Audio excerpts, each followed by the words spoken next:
Era Weston pressed both hands flat against the church door and pushed, not to enter, but to keep herself standing.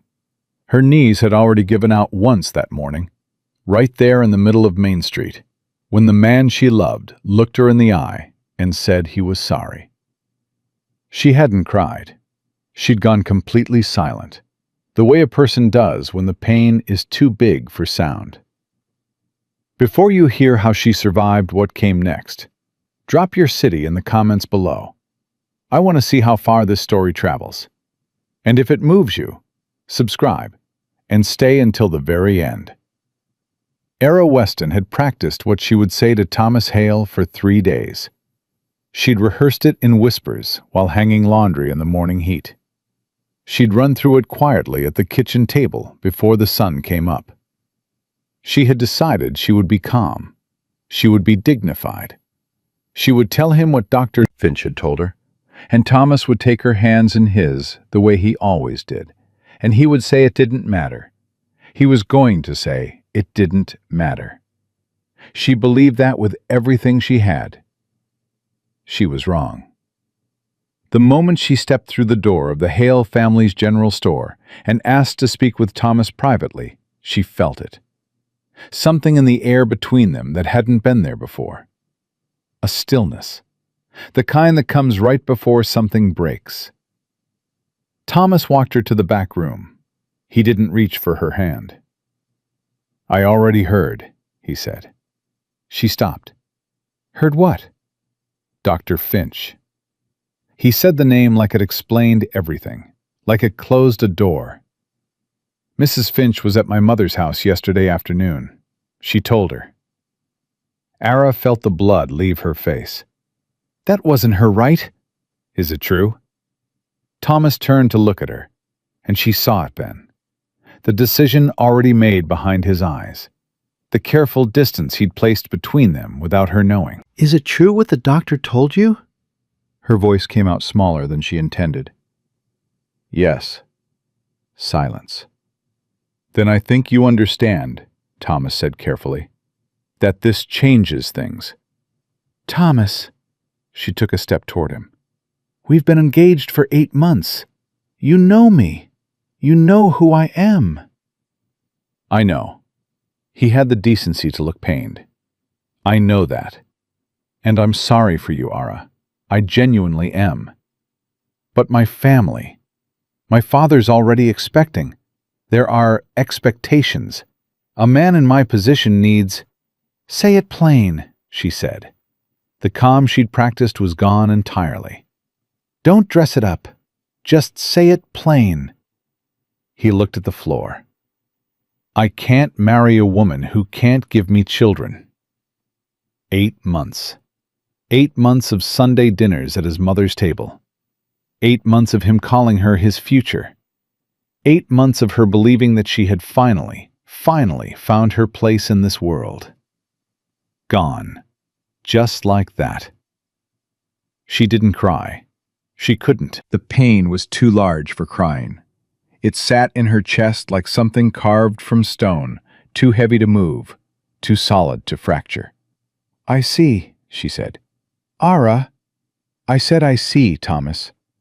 She turned and walked out of that back room, through the general store, past the bolts of fabric and the barrels of flour and the careful rows of canned goods, and she pushed through the front door into the blazing summer heat of Main Street. She made it as far as the middle of the road before her legs stopped working. She didn't fall dramatically. She simply sat down, right there in the dust, in her good dress, in front of half the town, because standing no longer seemed like something she was capable of doing.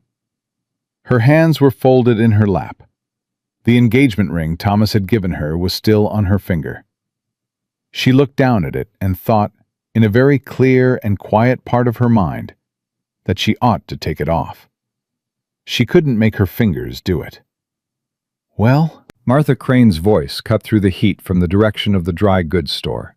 She was standing on the porch with 2 other women, fanning herself, watching with the kind of attention that people mistake for concern. "I suppose she finally knows." Shame said one of the others, though her voice held no actual shame in it whatsoever. A woman like that. Pretty enough, I suppose, but pretty isn't everything. Thomas Hale deserves a real wife, Martha said, plain as a verdict. One who can do what a wife is meant to do. Era heard every word.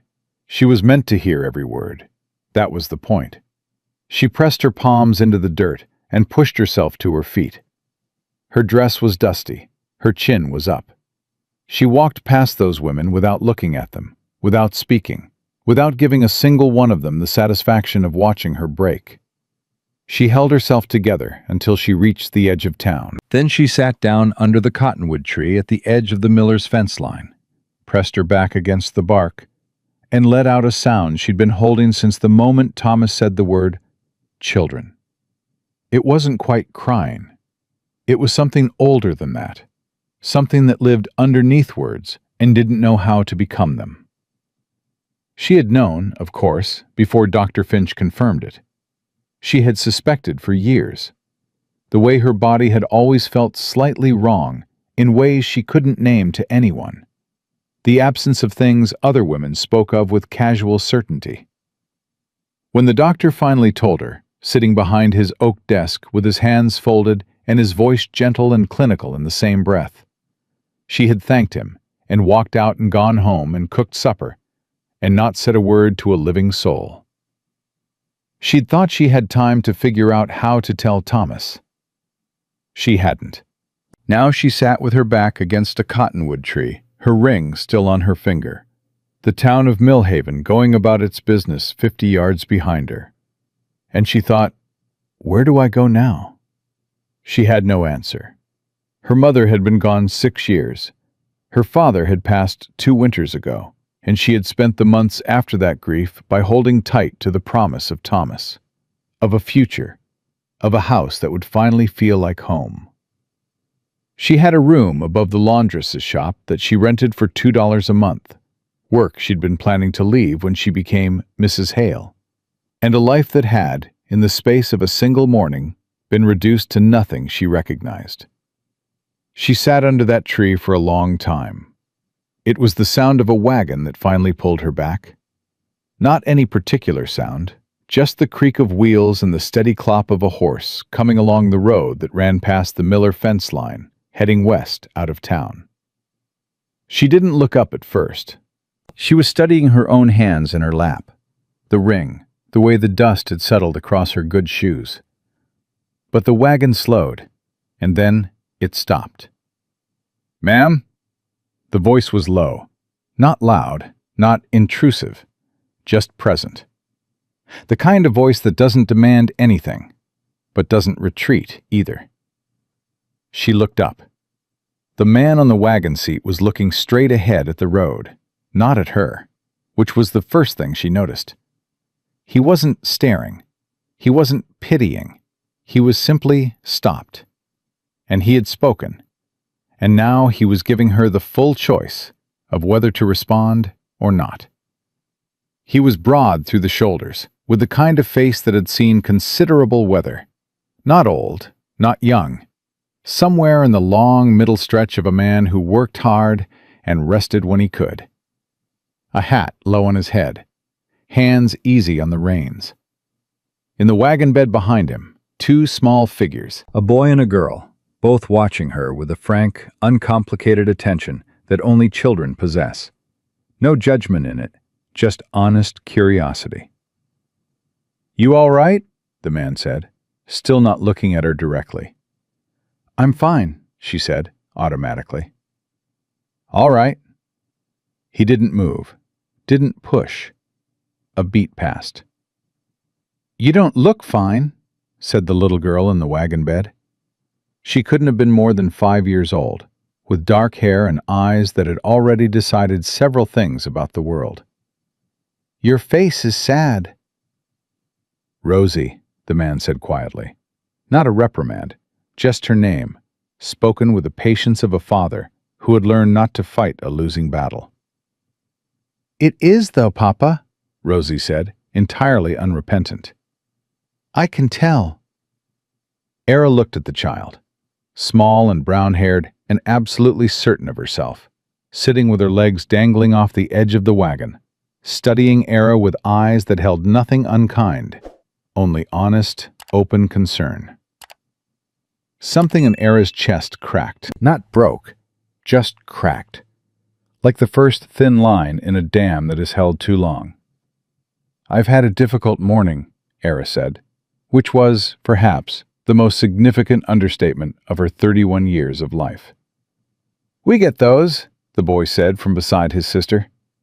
He was older, maybe 8 or 9, with his father's straight-back directness already sitting in his small face. "Papa says difficult mornings are just easy afternoons that haven't happened yet." Ara looked at the man, the father, and found him finally looking back at her, brief and quiet, with the expression of a person who is slightly embarrassed by his own wisdom being repeated at him. "I might have said something like that," he allowed. There was a silence that wasn't entirely uncomfortable. "Ethan Cole," the man said.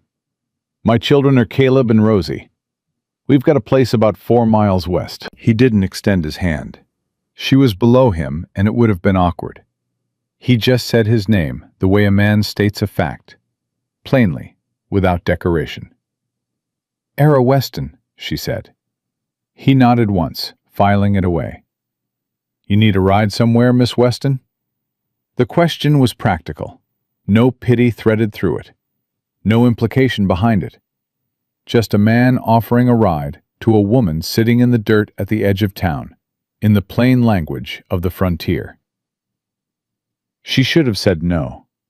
She had nowhere particular to go, which meant she had no destination to name, which meant accepting the ride made no practical sense by any measure.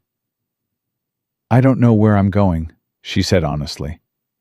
She hadn't meant to say it out loud. It came out before she could stop it, raw and unguarded and entirely true. Ethan Cole didn't flinch at that.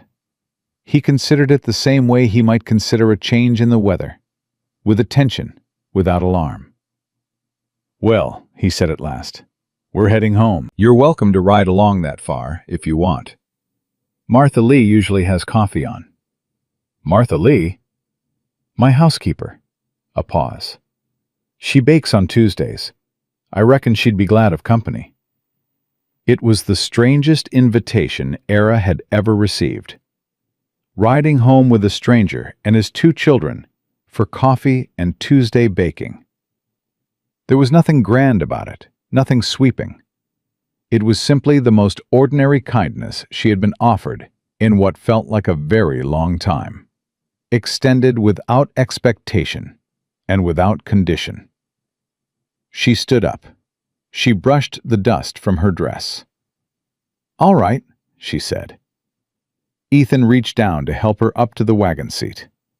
His grip was brief and practical, the grip of a working man, nothing more, and he released it the moment she was settled, and clicked the horse forward without ceremony. Rosie immediately pressed herself against Era's side from the wagon bed, leaning over the back of the seat with her small chin resting on Era's shoulder as though they had known each other for years. "What's your favorite color?" Rosie asked. Era blinked. Yellow, I think." "Mine's red," Rosie announced with great satisfaction, as though this established something deeply important between them. "Caleb's is brown, which is a terrible favorite color, but he won't change it." "Brown is a practical color," Caleb said from behind them, with the air of someone who had made this argument many times before and intended to go on making it. "It's the color of mud," Rosie said. "And horses," Caleb said. "And good leather. And oak. And—" "Children," Ethan said. Not loud, not sharp, just quiet and level, and both of them subsided without further protest. Era sat on that wagon seat and watched the town of Millhaven shrink behind her, and felt something she couldn't quite name. Not happiness, not yet, not anywhere near it, but something like breath, like the first small movement of air into lungs that have been pressed shut too long. Ethan Cole had not planned on stopping. He had seen her sitting in the dirt from 50 yards off and told himself it wasn't his business. He had 2 children in the back of his wagon and 4 miles of road to cover and a full afternoon's work waiting at home. He was not in the habit of stopping for strangers along the roadside. He had stopped anyway.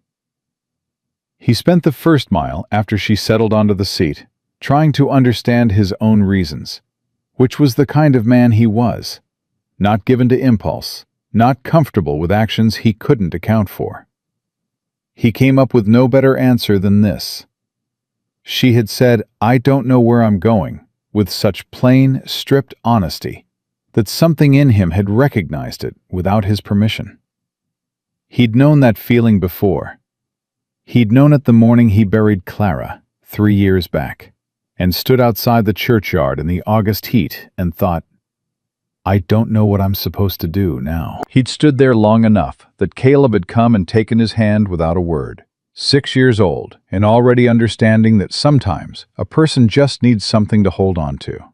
He'd figured it out, eventually.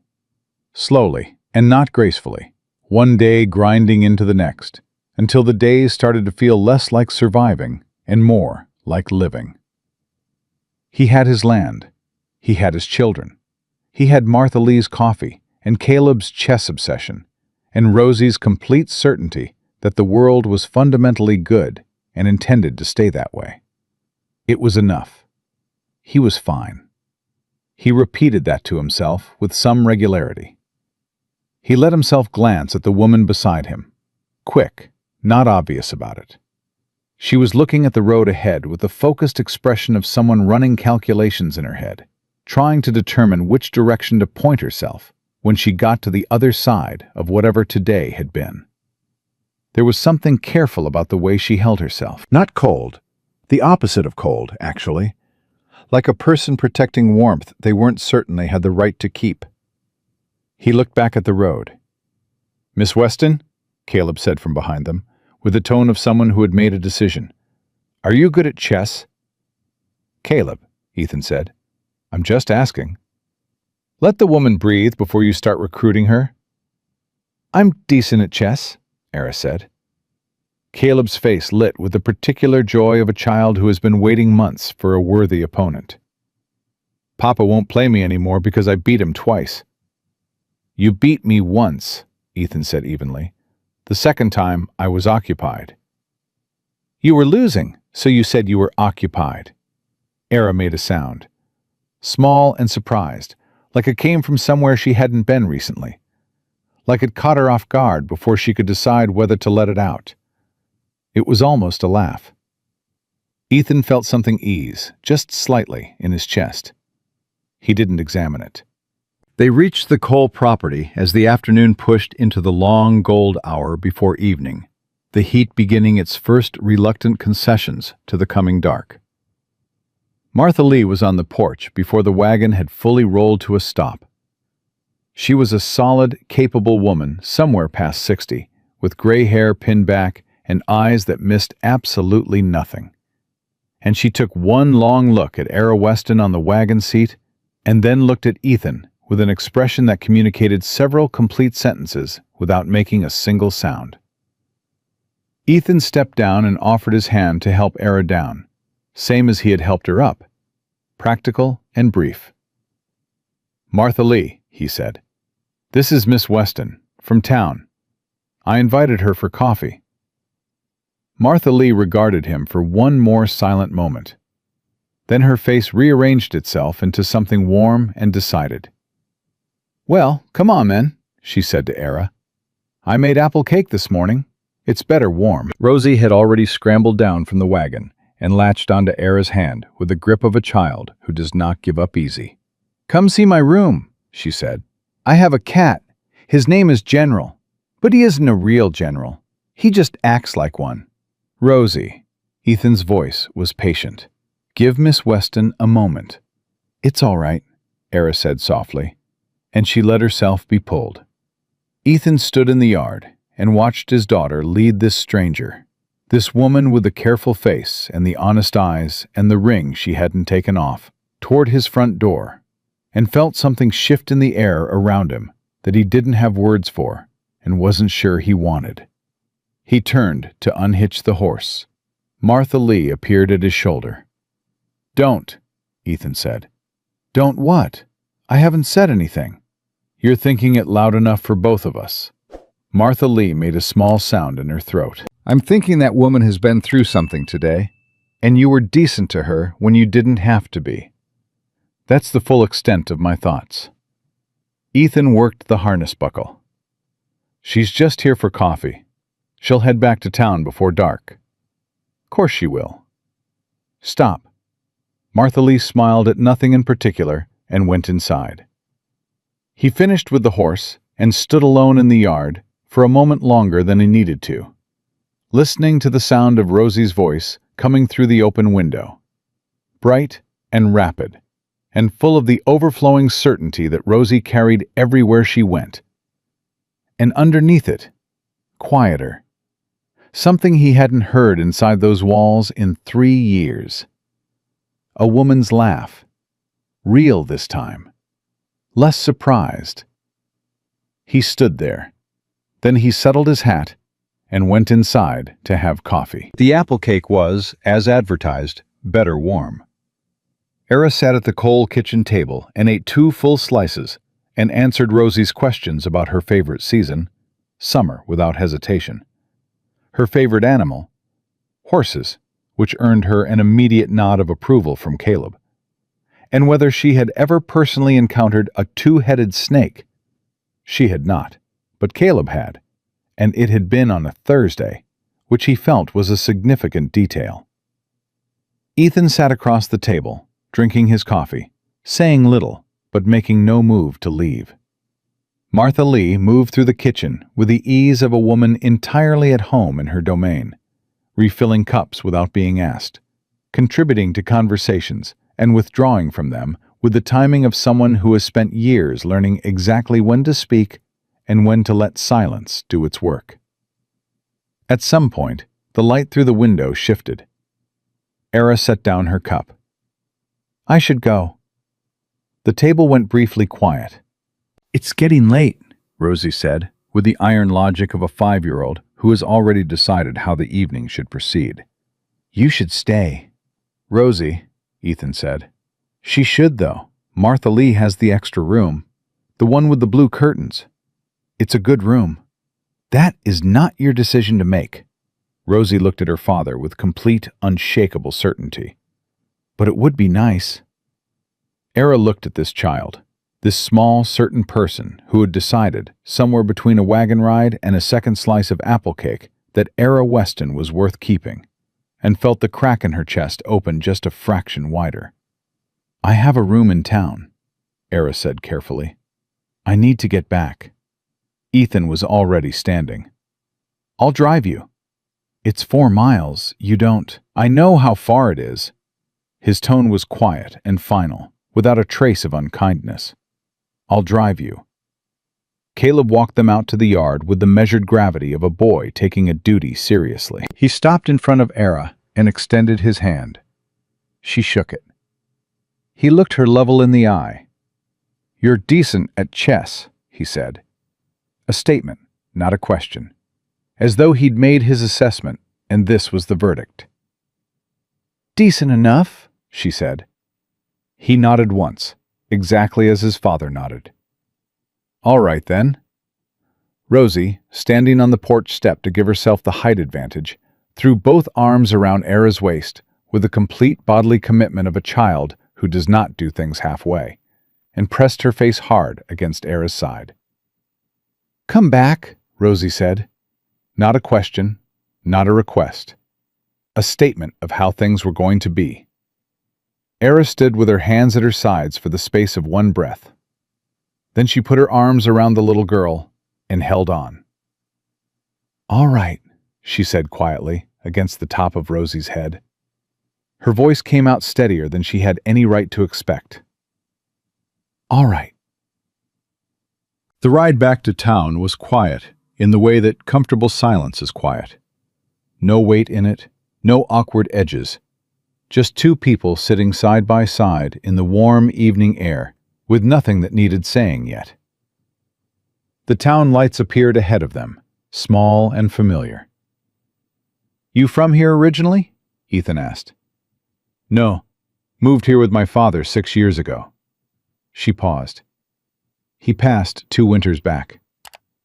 "I'm sorry," he said. "You?" "Born about 20 miles east. Bought the land and moved out here." He kept his eyes on the road. "With my wife." "She passed 3 years ago," Eris said quietly. Martha Lee mentioned it. A nod. "Fever." "I'm sorry." He nodded again. The same motion. Acknowledgement without shutting the door, without pushing further. They reached the edge of town. He pulled up outside the laundress's shop, and she climbed down before he could offer his hand. She turned and looked up at him. In the low evening light, his face was still and unhurried, patient in the way that certain men are patient, not passive, but settled, waiting without pressure. "Thank you," she said, "for stopping. You didn't have to." "No," he agreed, without false modesty. "And for the coffee, and the cake, and—" She stopped. She didn't know how to close the sentence. "For letting your daughter decide I was worth something. For not once looking at me the way the whole town looked at me this morning. For the apple cake, and the chess challenge, and the 2-headed snake on a Thursday." "For all of it," she said finally. Something moved through his expression. Not a smile, not quite, but the territory a smile comes from. "Rosie'll have me driving back to town every day until you come out again," he said. "Fair warning." Ara looked down at her hands. The ring was still there. She reached up and pulled it off, slowly, deliberately, without ceremony. She closed her fist around it. "Tell her I'll come Saturday," Ara said. She looked up and found his eyes already on her. Not on the ring, not on her hands, on her face. "Saturday," he said, like he was writing it down somewhere. "Saturday," she confirmed. She turned and walked to the door of the laundress's shop, up the stairs, into her room. She did not look back. She did not cry in the street. She made it to her room first. Then she opened her hand. The ring sat in her palm, small and plain and belonging to a version of her life that no longer existed. She set it on the windowsill. She didn't look at it again. Outside, through the open window, she heard the wagon moving. She heard it for a long time. The slow, steady creak of it carrying back through the summer dark toward 4 miles west. And she sat on the edge of her bed with one hand pressed flat against her chest and thought about a 5-year-old girl who said, "Come back," like it was simply the way things were. Like Ara Weston was somebody worth coming back for. The crack in her chest was still there, but for the first time all day, it didn't feel like it was going to finish breaking her. It felt like something else entirely. Something she didn't have a name for yet. Something that, against every reasonable expectation of this particular Tuesday in August, felt almost like the beginning of something. She came on Saturday. She told herself it was for Rosie. She told herself that the whole 4-mile ride out on the back of a borrowed horse, borrowed from old Pete Granger at the stable, who had given her a long look but asked no questions. She told herself the only reason she was doing this was because a 5-year-old had said, "Come back," and she hadn't been raised to disappoint children. She believed that for approximately the first 2 miles. By the 3rd mile, she had stopped lying to herself entirely, which was at least an improvement. The coal property came into view the same way it had from the wagon, wide and quiet under the summer sky. The kind of land that sits easy under a man who actually works it. She could hear Rosie before she could see her. The child's voice carried like a bell, clear and entirely uninterested in volume control, and it was aimed at her brother with the focused intensity of someone prosecuting a very serious case. I'm telling you, General would not do that on purpose. He knocked the entire checkerboard off the table, Rosie. He was startled. By what? By your face, probably. Era pulled up at the fence, and both children stopped simultaneously, turned, and stared at her with the absolute arrested attention of two people caught mid-argument.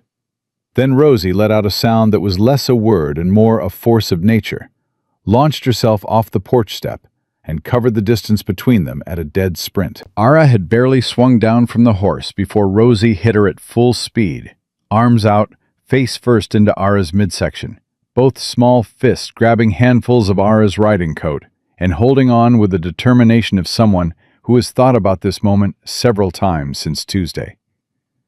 "You came," Rosie said, muffled, absolutely certain. "I said I would," Ara said. Rosie pulled back and looked up at her with eyes that contained a complete emotional verdict.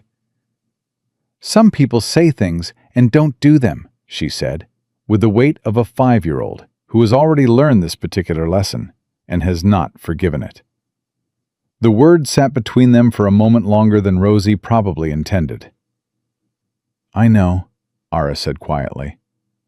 "I'm not one of those people." Rosie studied her for 3 full seconds with the gravity of a judge. Then she grabbed Ara's hand, and that was apparently the end of the trial. "Come on. Caleb has been rearranging the chess pieces since breakfast. He says it's strategy, but I think he's nervous." "I am not nervous," Caleb said from the porch, with the exact tone of a person who is absolutely nervous. Martha Lee had made biscuits. She also had coffee ready, and a look on her face that managed to communicate both, "I told him so," and "Don't you dare mention it," at the same time. She set the coffee in front of Ara without ceremony, sat down across the table, and said, "How are you holding up, honey?" Direct and simple, the way older women ask things when they already know part of the answer and want to hear the rest. "I'm working on it," Ara said. "Good answer. Better than fine." Martha Lee wrapped both hands around her own cup. "Fine is what people say when they don't trust you with the truth yet." Ara looked at her. Martha Lee looked back with calm, unhurried patience. "Thomas Hale's family has been in this county 30 years, Ara said, which was not an answer to anything Martha Lee had asked, but it was the thing that was sitting at the top of her mind. "His father started the general store. His mother runs the ladies' auxiliary. They know everyone." She paused. "And now everyone knows about me." Martha Lee said nothing. She just kept looking. "I walked to the post office yesterday morning," Era said. "Mrs. Crandall was there. She looked at me and then looked away very quickly, and then looked back at me with this expression that people get when they feel sorry for you, but they're also relieved it isn't them." Her voice was steady. She was proud of that. "I've been in that town 3 years. I know these people." "You know what they did," Martha Lee said. "That's different from knowing people." The distinction was quiet and precise and absolutely correct. From the other room, the sharp crack of a chess piece being set down on a board with slightly more force than chess technically required, followed by Rosie's voice. "You can't do that. That's not—" And Caleb's measured, "Yes, it is. Look at the board, Rosie." And Rosie's, "I wasn't playing chess. I was just watching. I can still have opinions." Something in Era's chest loosened, just slightly, like a knot that hasn't let go, but has remembered it's capable of it. Martha Lee noticed. Martha Lee noticed everything. "Those two have been without something for 3 years, Martha Lee said, quiet enough that it didn't carry. "Their father does everything right, everything. You could not find a better man for them. But there are things a man, even a good one, doesn't know how to give." She paused. Rosie doesn't remember her mother. Not really. She was 2. And she feels that absence like a missing tooth. Her tongue keeps finding the gap. Era set down her cup. "Martha Lee, I'm not pushing anything," Martha Lee said. I'm just telling you what's true. You can do with it whatever you want." The back door opened. Ethan stepped in from the yard, with the look of a man who has been working since early and is going to go on working until the light runs out, pausing now only because the house required it. He saw Era at the table and stopped. Not dramatically, just a brief, complete stop. The way a person stops when something is slightly different than they were prepared for, even though they knew it was coming. "Miss Weston?" he said. "Mr. Cole?" She held up her coffee cup slightly. "Martha Lee makes it better than anyone in town." "She knows it too," Ethan said, hanging his hat.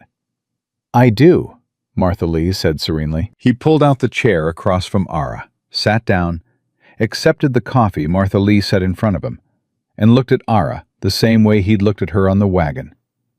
Attentive without pressing, present without demanding anything from the presence. "Caleb's been talking about this chess game all week," he said. "So I hear." A pause. "He told you I was coming?" "He announced it at supper on Wednesday." Ethan turned his cup slowly on the table. "Said, and I'm quoting him directly, that you were decent at chess, which means probably beatable, but worth investigating." Ara looked at him. "He's 8, Ethan said, with the entirely resigned tone of a father who knows exactly where that quality came from. The chess game lasted 40 minutes, and Era won. She hadn't planned to win. She'd actually planned to let him win, the way adults do with children, on the quiet assumption that an 8-year-old needs the encouragement more than the honest assessment. She'd revised that plan approximately 6 moves in, when she realized that Caleb Cole was not playing for encouragement. He was playing to understand her. Every time she made a move, he watched her face. He was studying her reasoning, tracking her patterns, building a picture. He didn't want to be let off easy. He wanted to know what she actually was. So she played for real. When she took his queen, his eyes went wide for exactly 1 second, genuine, unguarded surprise, and then narrowed with something that was absolutely his father's expression. "Again," he said. "Caleb," Ethan said from the doorway. "She's better than she said she was," Caleb told his father, with no accusation in it, just the pure interest of a person who has discovered something unexpected. "She said decent. She's not decent. She's good." He looked back at Era. "Where'd you learn?" "My father." The word came out evenly, which she counted as a small personal victory. "He played every night after supper. He said it was the best way to learn how a person thinks." Caleb absorbed this the way he absorbed everything, completely, without rush. Then he set up the board again, deliberate and precise, and looked at her. "What did you learn about how I think?" he asked. The question was so direct, so utterly undefended that it stopped her. She considered it honestly. "You're patient," she said. "More patient than most men twice your age. You don't chase the obvious move. You wait to see what I want, and then you think about whether giving it to me costs you anything." Caleb looked at his father. Something passed between them, wordless and familiar. "That's what she thinks about me?" Caleb said.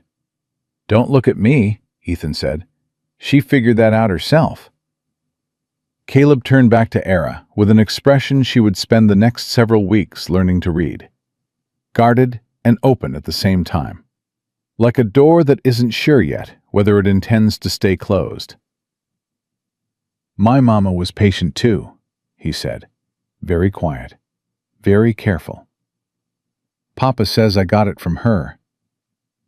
The room held its breath. Era held very still. The way you hold still near a wild thing that hasn't decided yet whether to stay.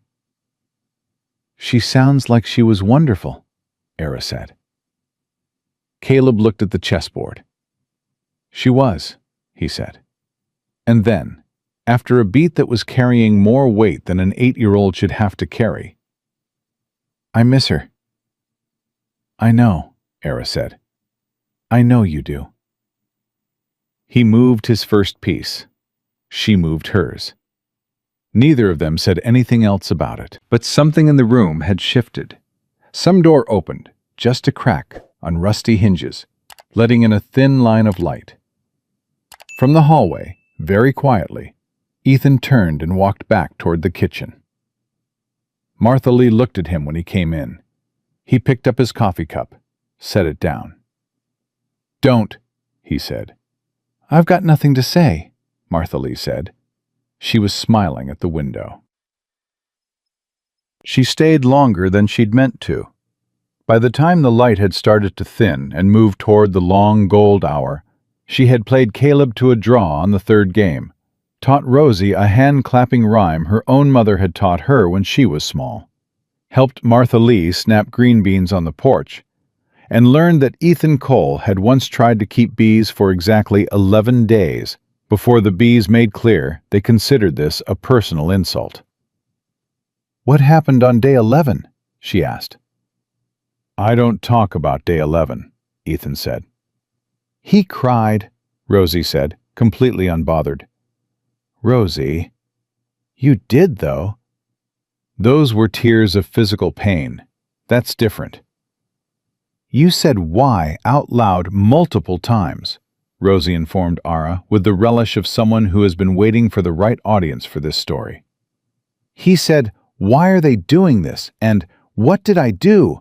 And Martha Lee had to put medicine on his—" "Rosie," firmer this time. Rosie pressed her lips together, eyes dancing, and said no more.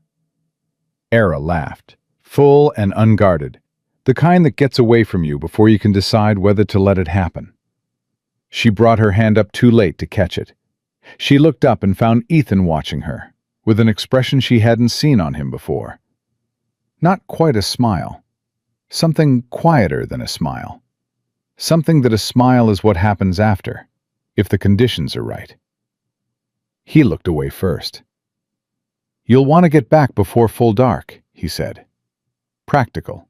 Even. "I should." Rosie, who had been listening for exactly this sentence, immediately stood up from the porch step with the expression of someone going to war. "No," she said. "Rosie, "No!" She turned to Ara with absolute conviction burning in both eyes. "You can stay for supper. Martha Lee made pot roast. It's better than anything in town, we all know it, and you should stay." "The young lady has a point about the pot roast," Martha Lee said, without looking up from her beans. "Martha Lee," Ethan said, "I'm just speaking to the quality of the food." Ethan looked at Era. It was the briefest possible look. A question he was asking without asking, leaving the full weight of the answer entirely with her, the way he seemed to leave all things. She should go. She knew she should go. She had a room in town and a life she was in the middle of figuring out how to rebuild, and this was not. She had no business. "Pot roast sounds wonderful," she said. Rosie's expression went from war to triumph in the space of a single breath. She grabbed Era's hand with both of hers and held on, and did not let go until they were all seated around the kitchen table. Supper was loud and warm and entirely unlike anything Ara had experienced in longer than she wanted to count. Caleb and Rosie both talked, at the same time, often, about different things, occasionally about the same thing from opposite directions simultaneously. And Martha Lee moved between their threads like a woman who has long since learned to follow two conversations at once. And Ethan ate and listened and said little, but said the little things at exactly the right moments. Once, when Rosie spilled her milk and looked up with that split second of a child's face before they decide whether to cry, Ethan simply passed her his napkin and said, "Happens." And Rosie took it and wiped it up, and the moment passed without becoming anything it didn't need to be. Ara watched that. She filed it away somewhere quiet. After the dishes, Caleb challenged her to one more game of chess, and Ethan said, "Let her breathe, son." And Caleb said, "She doesn't look like she needs to breathe. She looks like she wants to play. And Era said, "He's not wrong." And Ethan looked between them with the expression of a man who has been outvoted in his own house by people who are, collectively, about 100 years younger than him. "One game," he said. It was 2 games. She was resetting the board for a third when she heard Rosie's voice go quiet.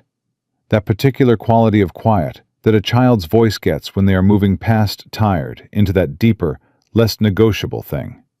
She looked over. Rosie had fallen asleep on the settee in the corner, tucked against the armrest with her knees pulled up and one hand loose at her side, entirely surrendered to sleep the way children surrender to it. Completely, without argument, as though sleep is simply another room she walked into. Era went very still. She looked at this child, this small, certain, relentless, wholly unguarded child who had grabbed her hand on a Tuesday and not yet let go, and felt something move through her chest that she could not have put into words without losing most of the meaning. "She does that," Caleb said quietly, beside the chessboard. He was watching his sister too. "She fights it for a while, and then she just stops fighting." A pause. "She used to sleep in Papa's chair when she was smaller. Now she's too big, but she still acts like she's not." "Caleb," Ethan said from the doorway, voice low. "Bed." Caleb looked at Era. "Tomorrow?" "I don't live here," she said gently. He considered this in the careful way he considered everything. "You could," he said. And then, because he was 8 and practical and had just said something that had crossed several lines simultaneously, his face went slightly uncertain. Not sorry, exactly, but newly aware of the size of the thing he'd said. He looked at his father. His father's face was unreadable. "Bed," Ethan said again, and Caleb went. The room was quiet. Ethan crossed to the settee and gathered Rosie up easily. She weighed nothing in his arms, curled small and sleep-loose, and carried her toward her room. Ara heard the quiet of a door, the soft return of his footsteps. He came back into the room and looked at her. She was still sitting at the chessboard. Neither of them said anything. "Caleb didn't mean," he started. "I know what he meant," she said.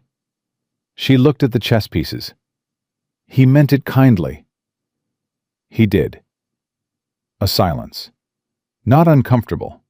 Not comfortable either. The kind of silence that has something alive in it. Something careful and new. Something neither of them quite knows how to handle without breaking. "I should go," she said.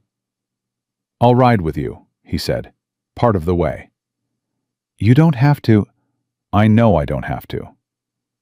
She looked up at him. He was standing in the middle of the room with his hat in his hand, and he was looking at her with something in his face that she hadn't seen there before. Not the practical patience of Tuesday, not the quiet steadiness of supper. Something more unguarded than that. Something that sat there visible and didn't try to hide, the way things sit in a man's face in the moment before he's had time to put them back. He looked away, reached for his coat. "It's a clear night," he said. "Safer with someone along." "Yes," she said. She stood up. She smoothed her skirt. She walked to the door. And that was when she heard it. A horse. Coming hard. From the direction of town. Not the easy canter of someone riding home late, but the driven, purposeful rhythm of a horse being pushed because the thing behind you is more urgent than the road ahead. Ethan heard it the same second she did. He moved to the window. His posture changed. Something in his shoulders.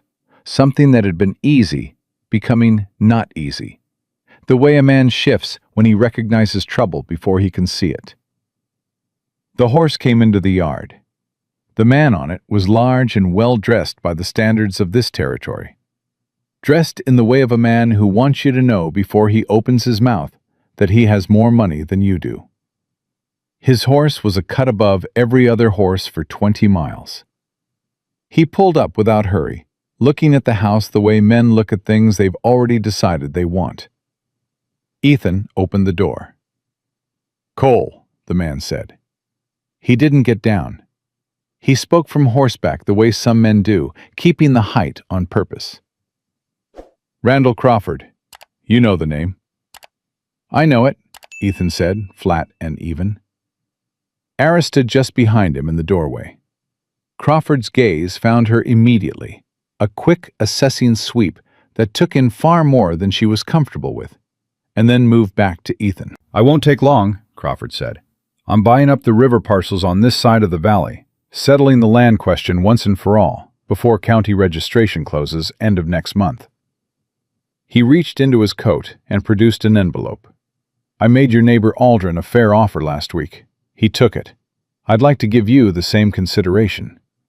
Ethan made no move to take the envelope.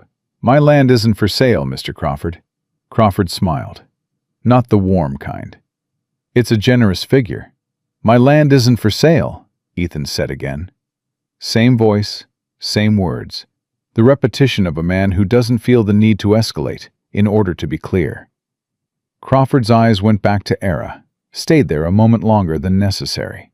Something moved behind his expression, an interest she did not like, a calculation she liked even less.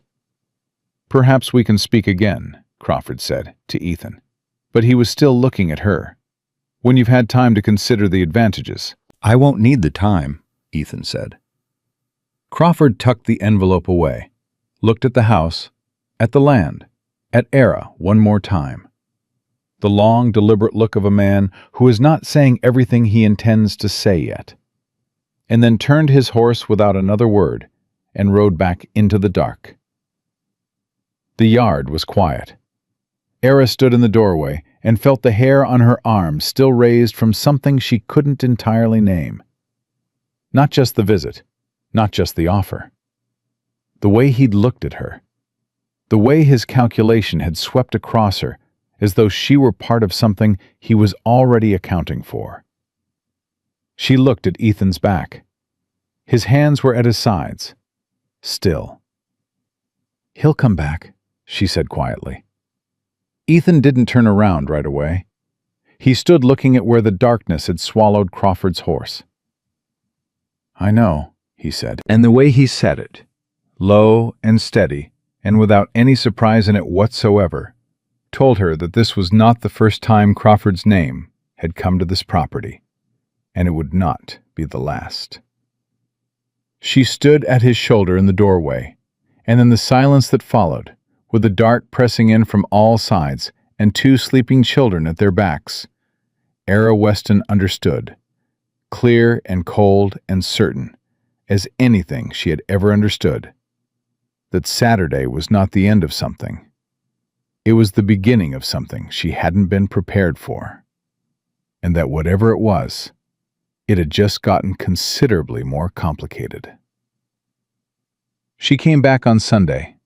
She hadn't planned to. She'd spent Saturday night in her room above the laundress's shop, telling herself firmly that she had imposed enough, that the Coles had their own lives and their own troubles, and Crawford's visit had nothing to do with her, and that a sensible woman would spend Sunday getting her own affairs in order, instead of riding 4 miles west on a borrowed horse toward a house that wasn't hers. She was saddling Pete Granger's horse before 7 in the morning.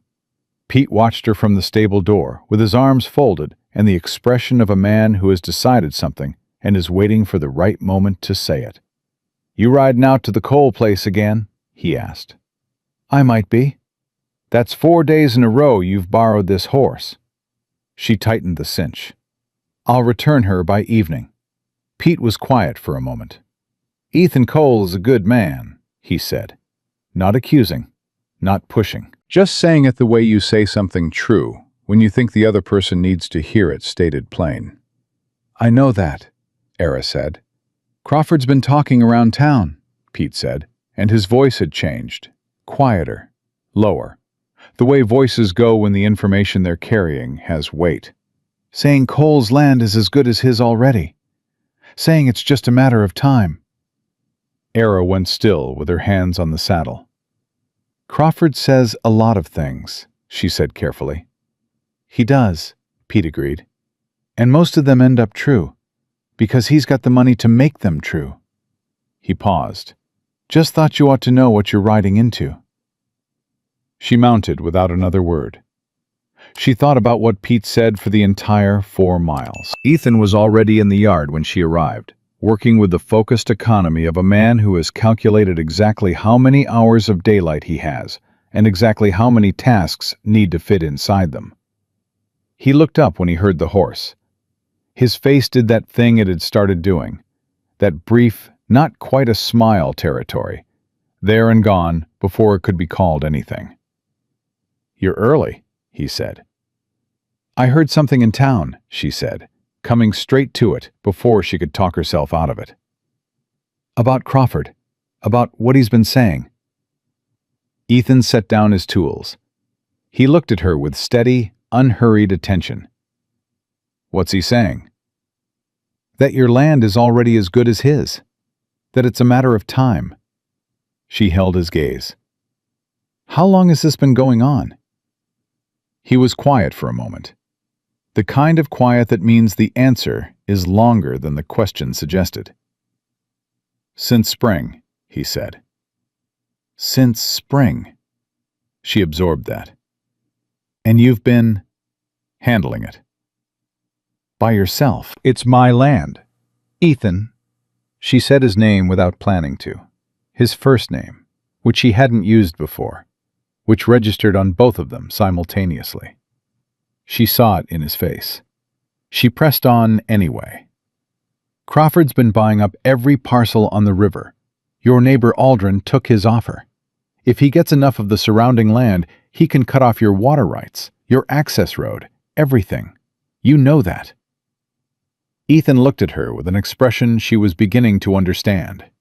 It was the look of a man who knows exactly what someone is saying, and is measuring not the information, but the fact that they cared enough to say it.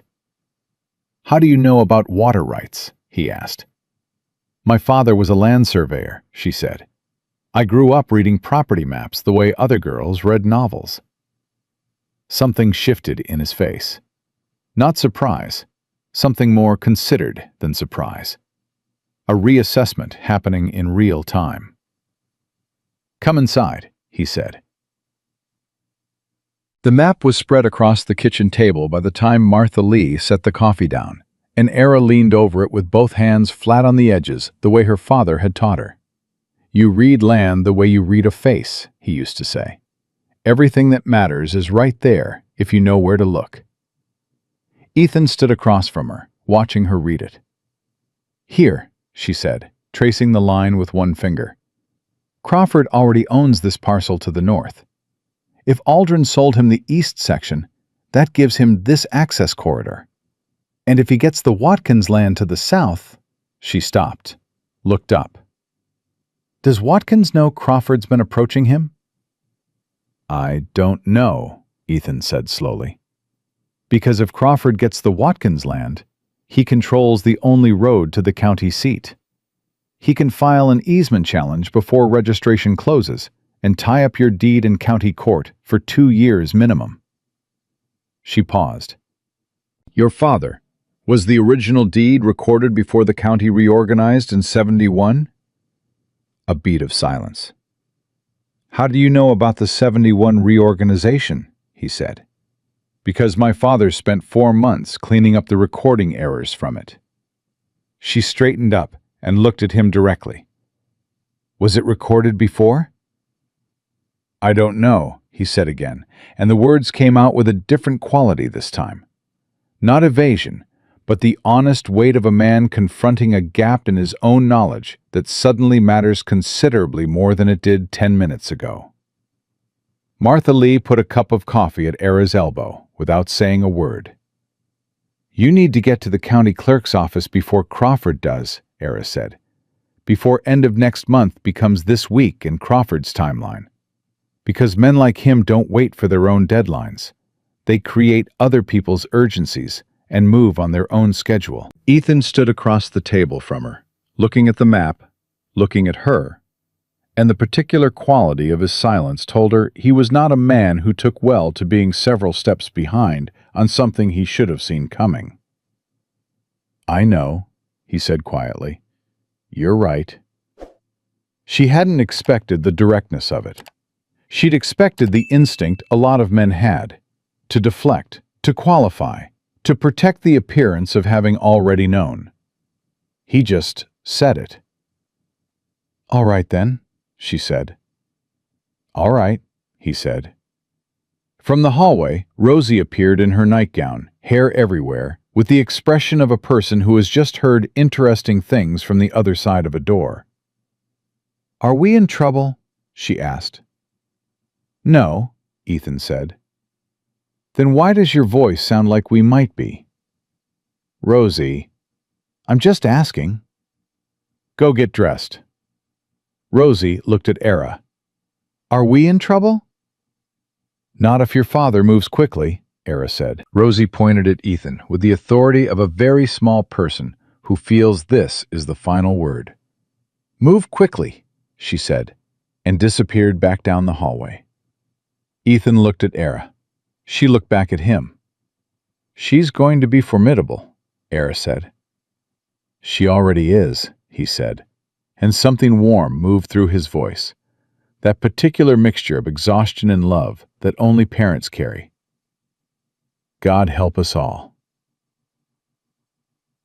Caleb came in for breakfast 20 minutes later, with his hair combed and his face carrying the careful composure of a boy who had also heard things through walls and had decided to be adult about it. He sat down. He looked at Era. He looked at his father. "Crawford," he said. One word. "We're handling it," Ethan said. "Are we going to lose the land?" "No." "How do you know?" Ethan held his son's gaze for a long moment. "Because I don't intend to let that happen." Caleb considered this with the same patience he considered chess positions, looking through the surface of the statement to the structure behind it. He looked at Era. "You know about land law?"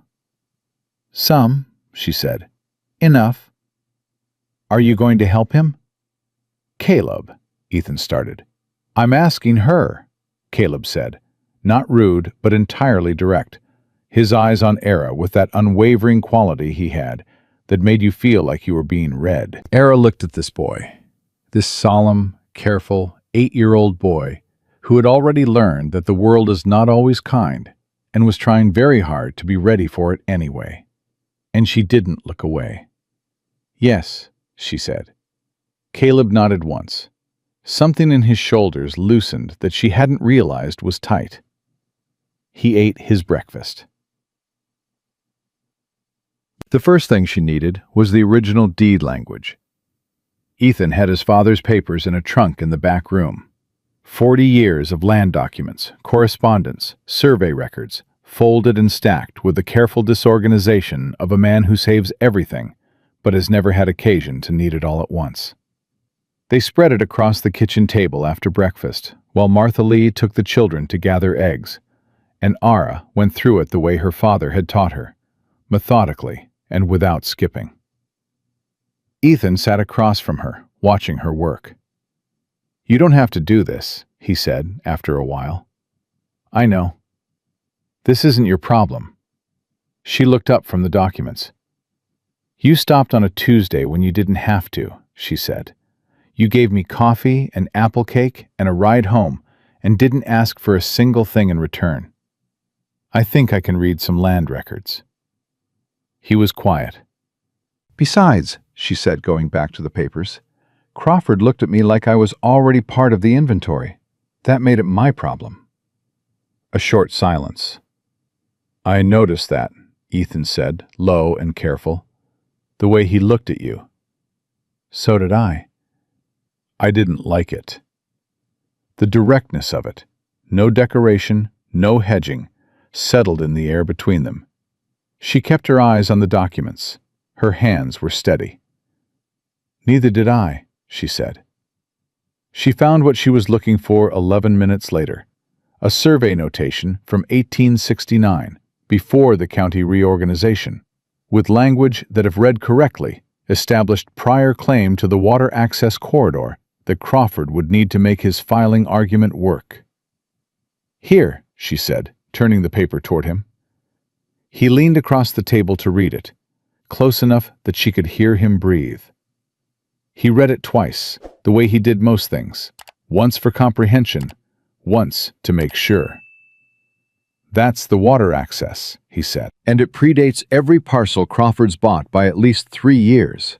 If you get this recorded with the county clerk before he files his easement challenge, he's got nothing to stand on." Ethan straightened up. He looked at the document. He looked at her. "How did you do that?" he said. "Do what?" "Find that. In 40 years of my father's papers, he gestured at the stack. "All of this. In 20 minutes. "My father did this every day," she said simply. "He used to say that land records tell stories. You just have to know which words to listen for." She paused. "I grew up listening." He sat back in his chair and looked at her the way you look at something you've been seeing one way and have just understood differently. Not surprise, not discomfort, but a quiet, complete recalibration. "Your father sounds like he was a good man," Ethan said. "He was the best man I ever knew," she said. The words came out plain and true, and without the edge of grief she usually had to manage around them. Just the simple fact of it. Until recently, she hadn't meant to say the last part. It came out before she had authority over it. She looked up. He was looking at her directly, not looking away, not pretending he hadn't heard. "I'll take that to the county seat Monday morning," he said quietly. "First thing." "Good," she said. They both looked at the papers on the table. "Ara?" he said. She had not heard him use her name before. Just her name, plain and straightforward, no miss in front of it.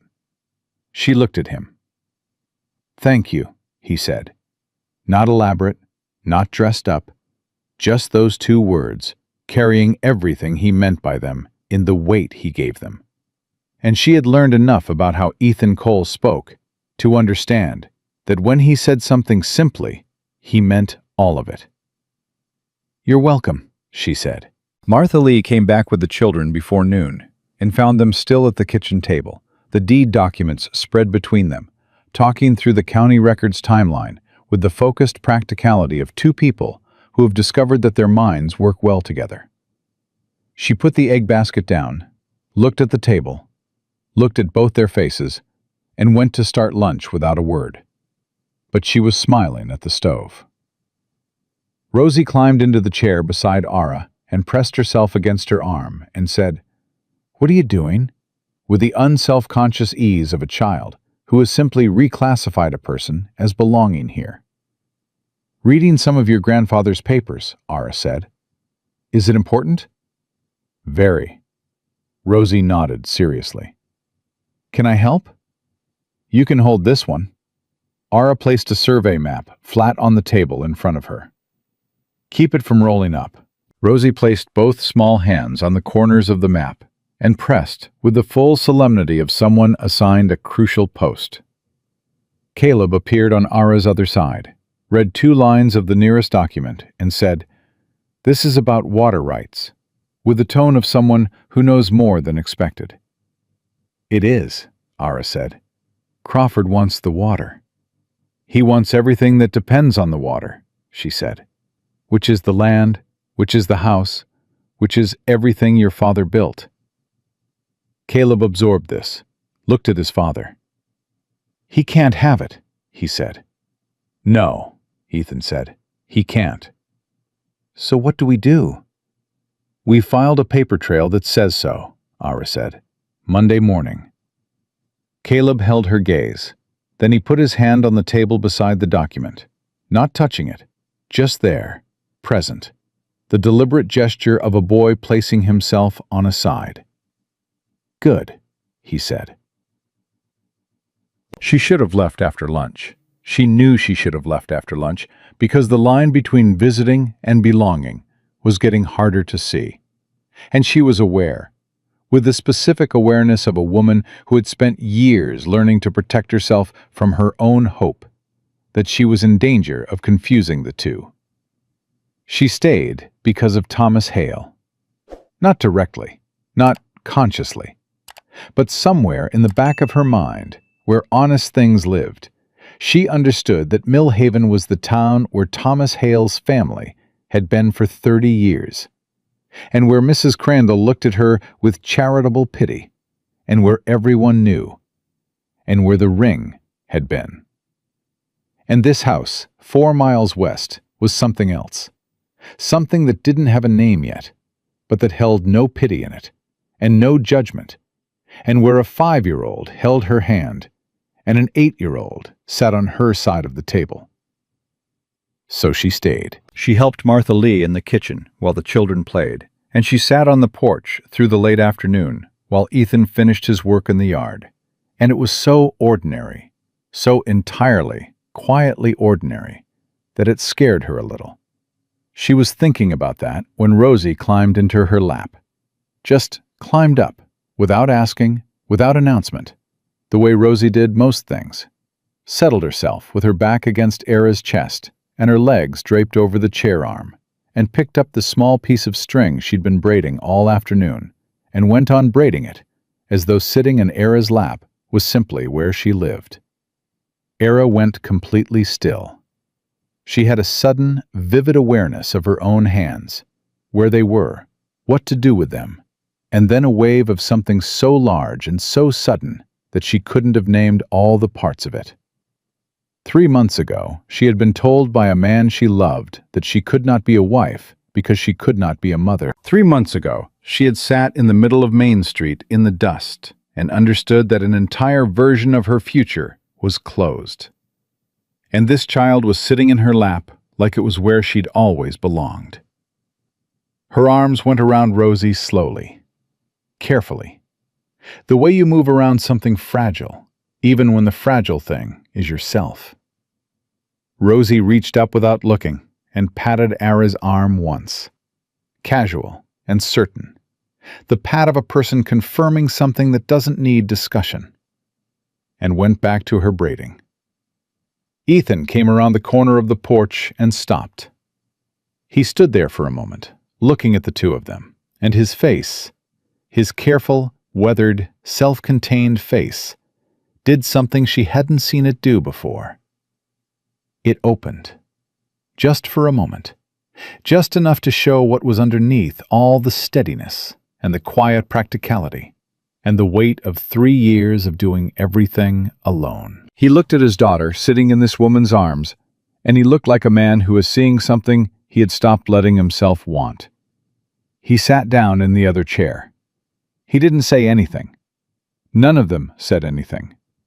The afternoon moved around them, slow and golden, and the 3 of them sat on that porch, in the particular silence of people who have found themselves somewhere they didn't entirely plan to be, and are not yet certain what to call it.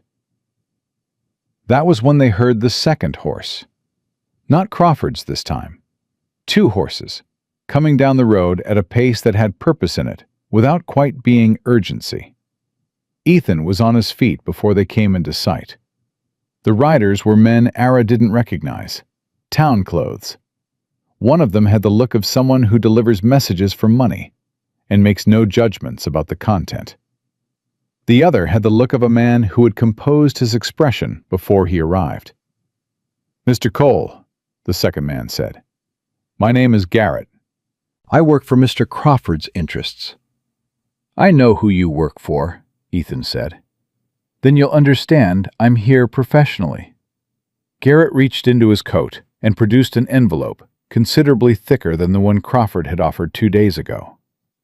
"Mr. Crawford has revised his offer upward significantly. He also asked me to convey, as a matter of courtesy, that he intends to file a right of access petition with the county court on the 17th.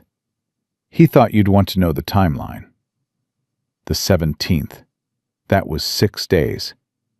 Ethan took the envelope. Didn't open it. "Tell Mr. Crawford I appreciate his courtesy," Ethan said. and that my answer is the same as it was on Saturday."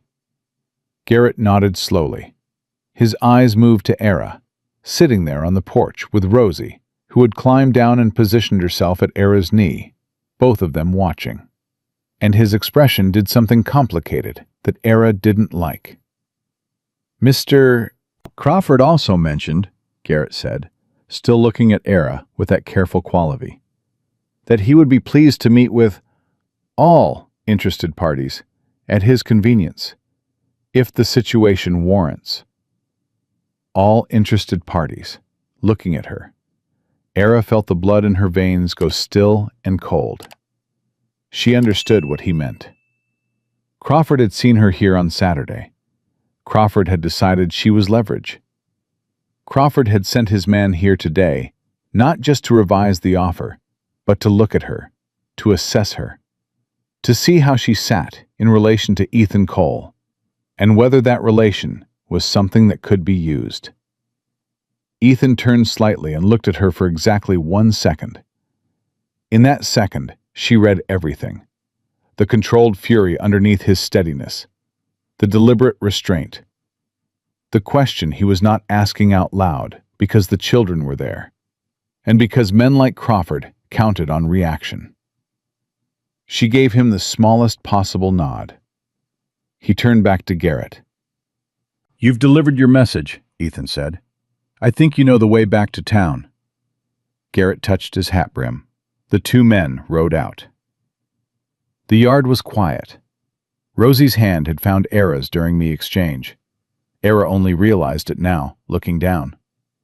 Small fingers threaded through hers, holding tight. "Papa," Rosie said, very quiet. "It's all right," Ethan said. He was still looking at where the riders had gone. His voice was steady, but his hands at his sides were not. "Go inside with Martha Lee." "But, Rosie," soft, but final. Rosie looked up at Era. Era squeezed her hand once. "Go on," she said. "I'll be right here." Rosie went inside. Caleb, who had appeared in the doorway without anyone noticing, met his sister and put his hand briefly on her shoulder. An 8-year-old performing the gesture of a protector, learned without instruction from watching his father. And the door closed behind them both.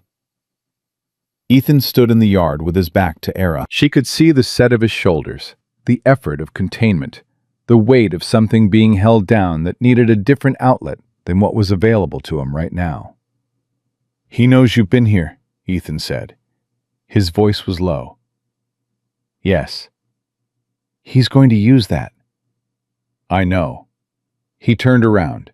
His face was controlled, but his eyes were dark with something she hadn't seen there before. Not anger at her, nothing close to it, but a kind of furious protectiveness that had nowhere to go and was working very hard to find its direction. "I don't want you caught up in this," he said. "Whatever he's decided to make of you being here, I don't want that on you." She looked at him steadily. "You don't get to decide that," she said. "I'm already in it." "Era, Crawford has already made his decision about me. Whether I ride back to town tonight or not, that's already done." She held his gaze. "The question isn't whether I'm involved. The question is what we do before the 17th.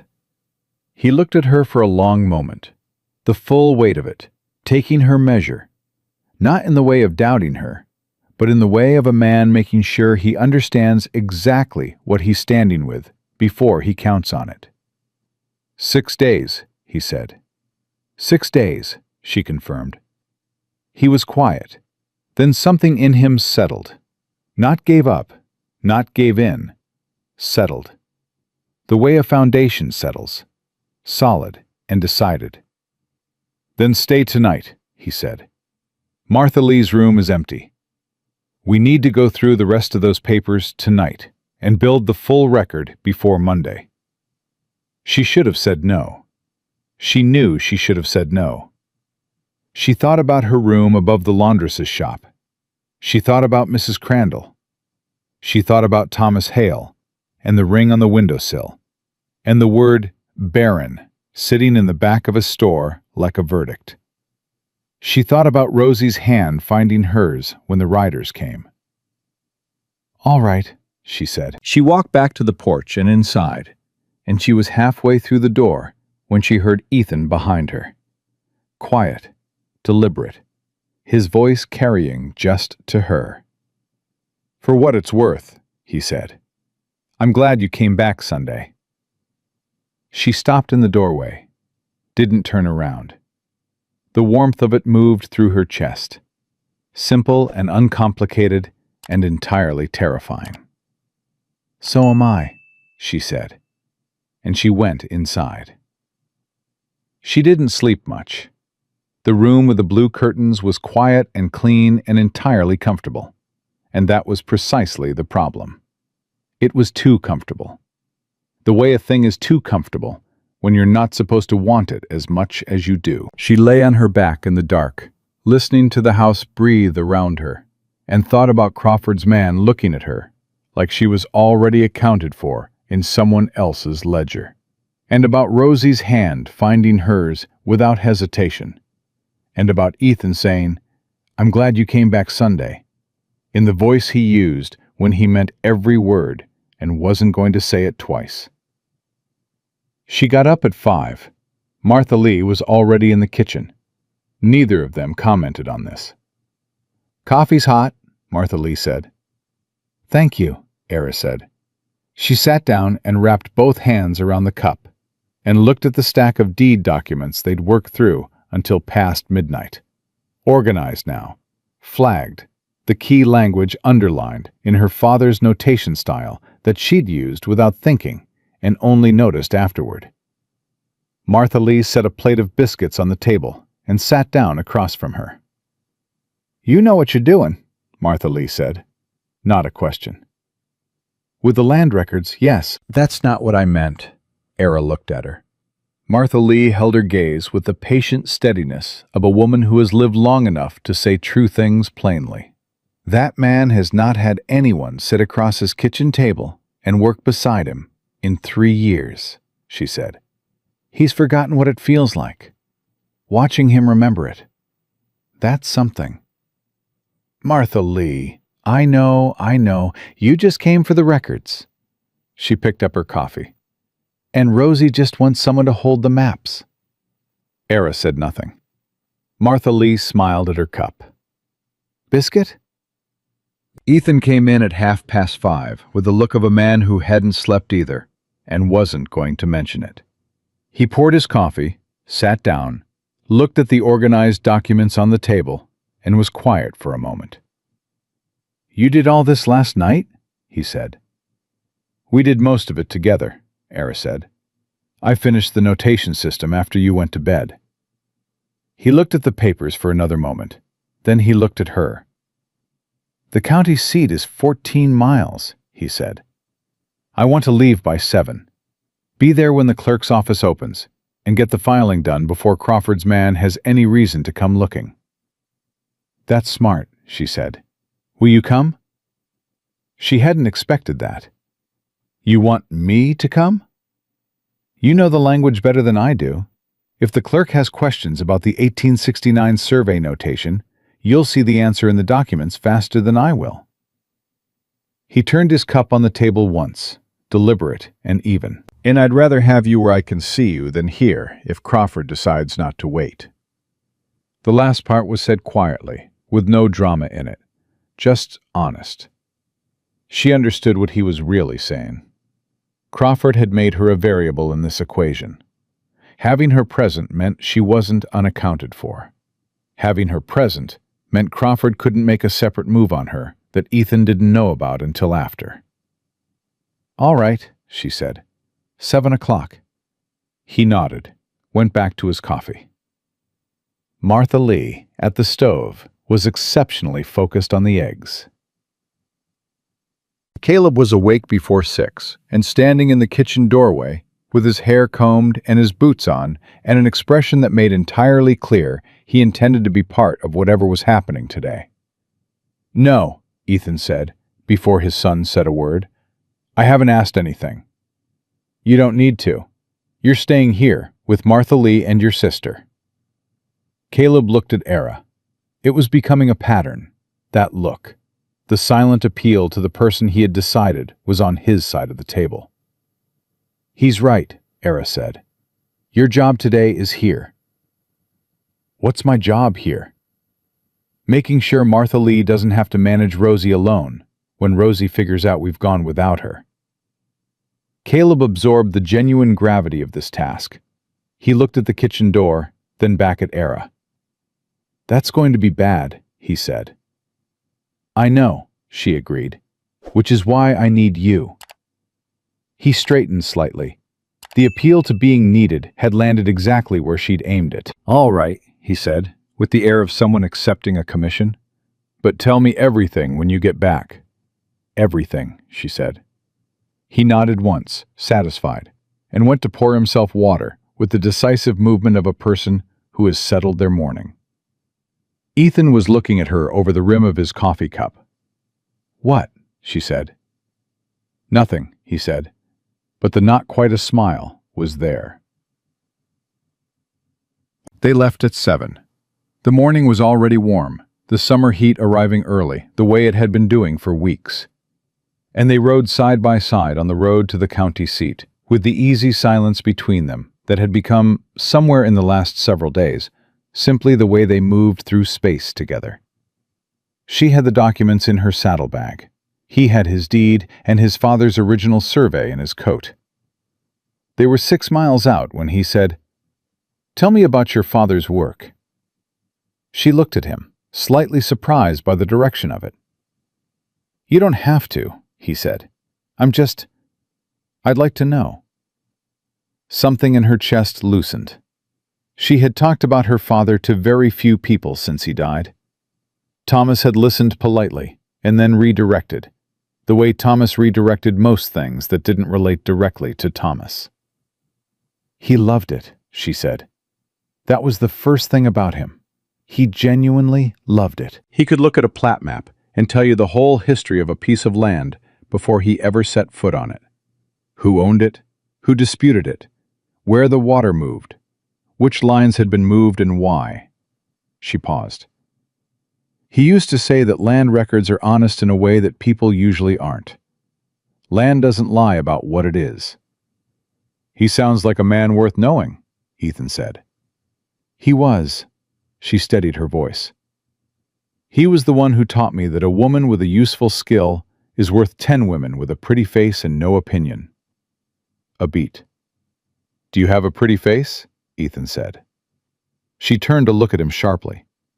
His expression was entirely composed, but there was something in his eyes, the territory of the not-quite smile, except pushed a fraction further than usual, just enough that she could see it. She looked back at the road. Her face was warm. That was not the point of the story. "I know," he said. "I was listening to the point of the story." She kept her eyes forward for a carefully measured moment, giving nothing away, and then said, "Your bee's story was more embarrassing." He made a sound in his throat. "We said we weren't talking about the bees." "You said that. I didn't agree." He laughed, short and genuine, the kind that comes from somewhere he doesn't usually let things come from. And she heard it, and felt something warm move all the way through her. They rode on. The county clerk was a thin, careful man named Horace Webb, who wore his authority the way small men in important positions sometimes do, like a coat several sizes too large that he was determined to fill through sheer force of precision. He looked at the documents Era laid on his counter, with the expression of a man who is being asked to do something he doesn't fully understand yet, and is deciding whether to admit it. "The 1869 survey notation," Era said, pointing. "Right here. You'll see the language establishes prior claim to the water access corridor, before the county reorganization in 71, which means before the current boundary filing system was implemented. The deed recorded under Cole," she tapped Ethan's document, "references this survey directly." which means the water access is grandfathered under the original claim language. Webb looked at the document, then at Era, then at Ethan. "She's right," Ethan said simply. Webb looked back at the documents. "If someone were to file an easement challenge on the access road," Era continued, keeping her voice calm and precise the way her father had taught her. "You're not arguing, you're explaining. There's a difference. This notation would need to be part of the county record before that challenge is reviewed. Otherwise, the reviewing judge might not have access to the prior claim language." Webb's expression had shifted from skeptical to focused. He picked up the 1869 survey, held it to the light, set it down. "This notation is legitimate," he said slowly. "Yes," Era said. "The handwriting is John Alderman's survey notation. He worked this county from 1866 to 1874. You likely have other examples in your records." Webb looked at her fully for the first time since they'd walked in. "Where did you train, Miss?" "Weston," she said. "My father was William Weston. He worked the county records here between 1878 and 1882. Something moved across Webb's face. Recognition. The particular recognition of a name known from written records. "William Weston's daughter," he said. "Yes." He looked at the documents one more time. Then he straightened and pulled a registration form from under the counter. "I'll need to record the survey notation as a supporting document to the existing deed," he said. "There'll be a small filing fee." "Of course," Ethan said. Webb began to write. Era watched his pen move across the form with the focused attention of someone making sure every word landed correctly. Ethan stood at her shoulder, close, present, his posture carrying a different quality than it had when they walked in. The slight ease of a man watching something be resolved that has been pressing on him for months. It took 20 minutes. When Webb slid the stamped copy across the counter, Ethan picked it up and held it for a moment without speaking. The paper was plain and bureaucratic and entirely unremarkable to look at.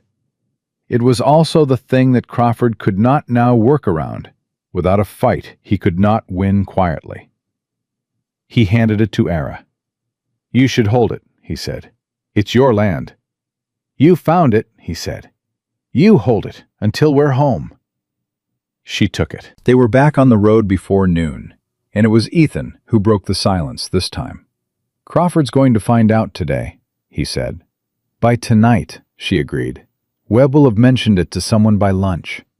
Small offices in small towns. Information moves fast. That means he'll move faster. Yes.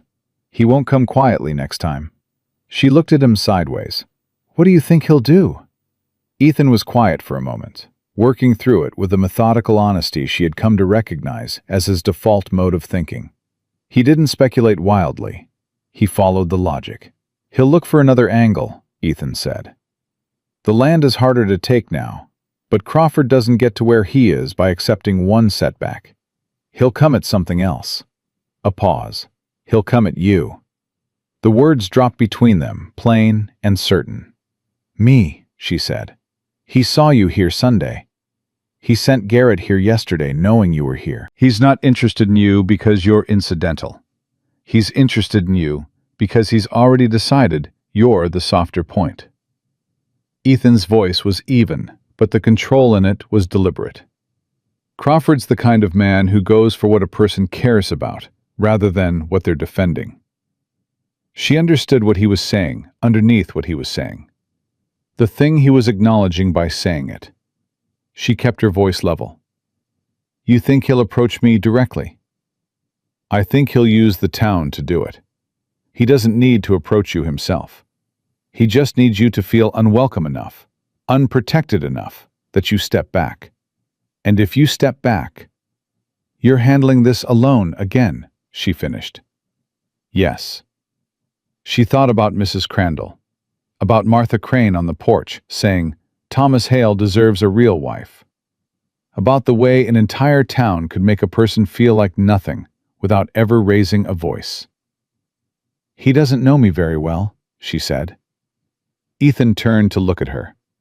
"No," he said, "he doesn't." Something passed between them then. Not quite a declaration, not quite a promise, but something in that territory. Something that two people arrive at without ceremony, through the accumulation of small truths. She straightened in the saddle.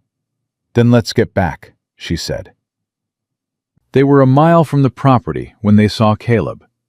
He was standing at the fence line at the road, which was not where 8-year-olds were supposed to be standing.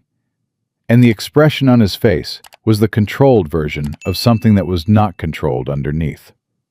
Ethan pulled up. "Caleb!" "Crawford came," Caleb said. The words landed in the air like a stone in still water. "When?" Ethan was down from his horse before the question finished. "About an hour ago." Caleb's voice was steady. He was working hard to keep it that way. "Not Crawford himself. 2 men. They said they had a message for Miss Weston." Ethan went very still. Era was down from her horse. "What kind of message?" "A letter." Caleb reached into his coat. He was wearing his father's old work coat, which was enormous on him, the sleeves rolled up 4 times, and produced an envelope with her name on the front in a handwriting she didn't recognize. "They gave it to Martha Lee. She read it. She said—" He stopped. "What did she say?" Era asked quietly. Caleb looked at his father, then at Era. His face had the particular tightness of a child carrying something meant for adults. "She said I should get you before you came inside," he said. "So I came." Ethan took the envelope from him, looked at Era. She nodded. He opened it. He read it. She watched his face go through something she hadn't seen it do before. A sequence of responses, controlled and rapid, that told her the letter was worse than a revised land offer. He handed it to her without a word. She read it. The letter was from Crawford's legal representative, not from Crawford himself. A careful, formal distance that made it worse, not better. It stated, in the careful language of a man who knows exactly what words to use and exactly how much damage they can do while remaining polite, that Mr. Crawford had become aware that Mr. Cole's property had seen a considerable amount of activity involving one Miss Ara Weston, formerly of Millhaven, and that Mr. Crawford wished to raise, as a matter of community interest, certain questions about the propriety of an unmarried woman of Miss Weston's particular circumstances residing on the property of a widowed man with young children, and that Mr. Crawford felt it was his civic duty to bring these concerns to the attention of the county family court magistrate, unless a satisfactory resolution to the current land matter could be reached. She lowered the letter. Her hands were steady. She was distantly surprised by that. "He's threatening to report us to the family court," she said. "Yes." "On the grounds that my circumstances make me an unsuitable influence for the children." "Yes." She looked at the letter again. Particular circumstances. 2 words doing the work of everything Thomas Hale had said in that back room, everything Martha Crane had said on the porch. The word she'd been carrying for months, dressed up in the language of civic concern, and pointed at the 2 people she'd been most trying to protect from it. "Era." Ethan's voice was quiet. She looked up. "He's not right," Ethan said. Flat and absolute, no variation in it. "Not about any of it." "I know that," she said. Her voice was steady too. She was going to be proud of that later. "But the magistrate doesn't know that. And Crawford can make a case out of perception. He doesn't need the truth to be true. He needs it to be possible." "Then we don't give him the perception," Ethan said. She looked at him. He looked back at her. Something in his face was doing that open thing again. That thing it did rarely. That thing he didn't fully control. That thing that showed what lived underneath all the quiet steadiness. I won't have him use you as a lever, Ethan said. Not against me and not against yourself. What he's written in that letter, using your medical situation as a weapon, his voice dropped. That's not something I'm going to accept. What are you suggesting?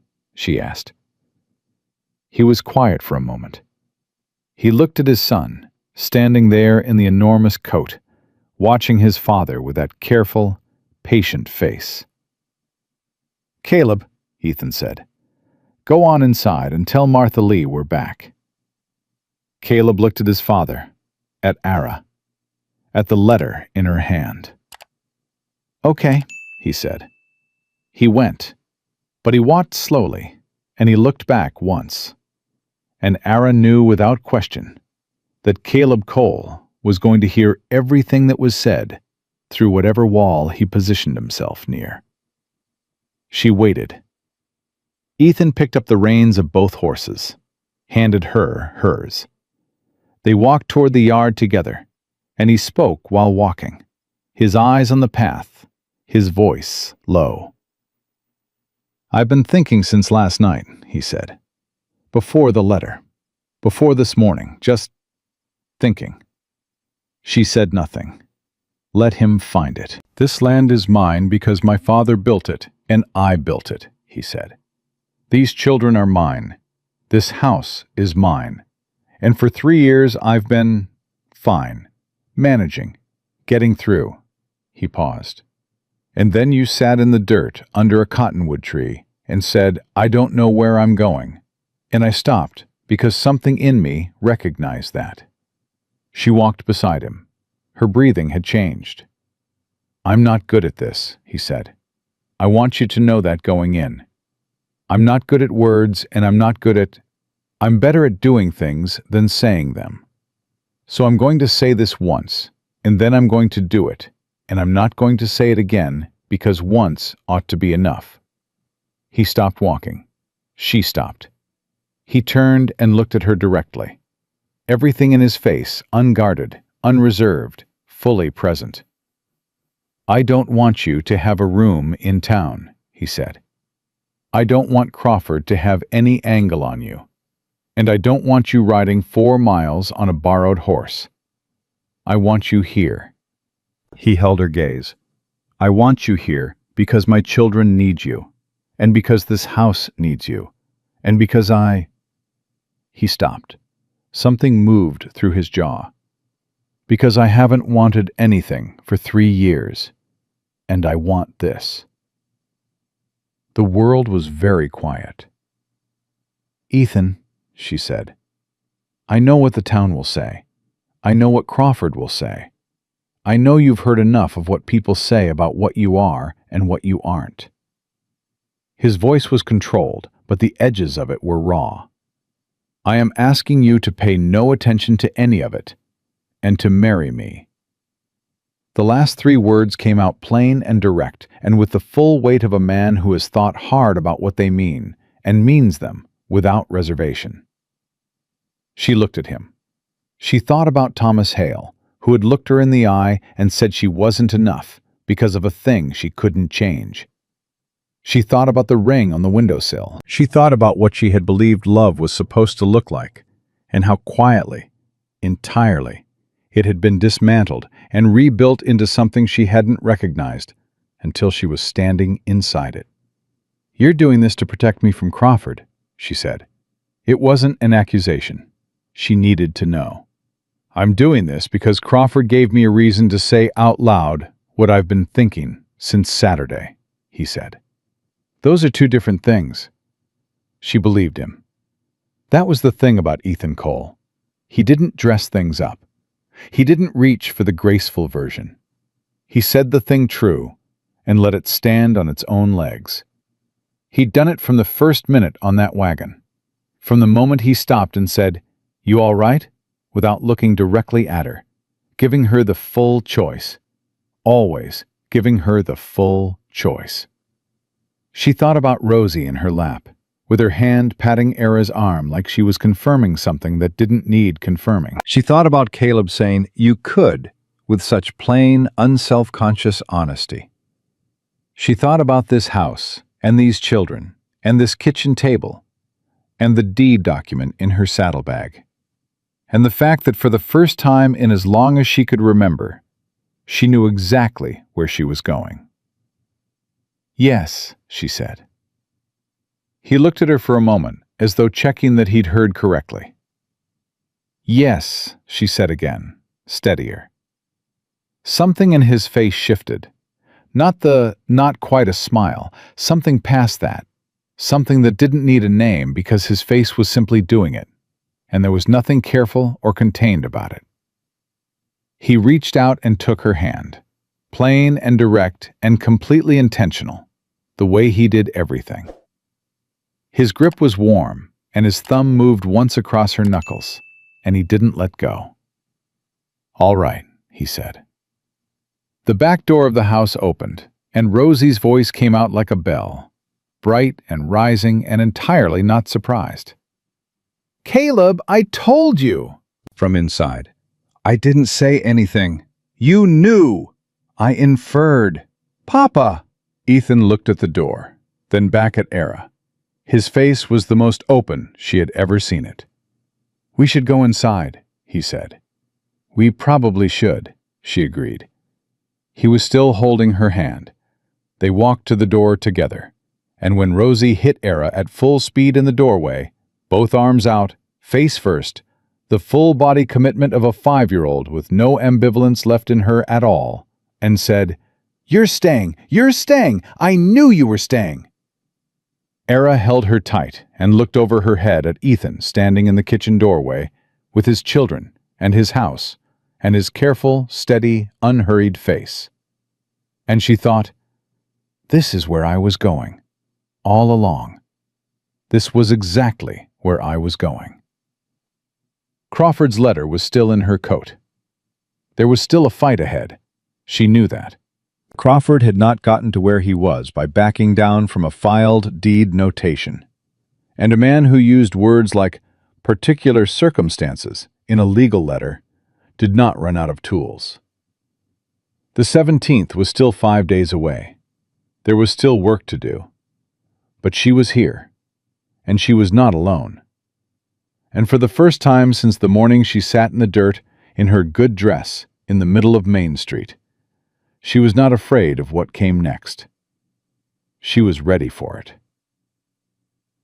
Crawford moved on the 14th, 3 days early. Ethan found out the way you find out things in a small county.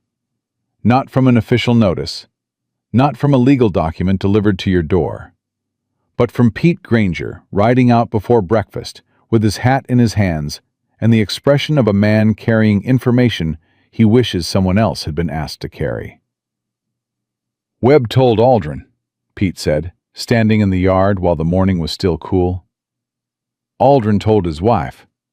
His wife told half the town by supper last night." He looked at Ethan, then at Era standing in the doorway. "Crawford filed an emergency petition with the family court magistrate yesterday afternoon. Not the easement challenge. The other thing. The one about—" He stopped.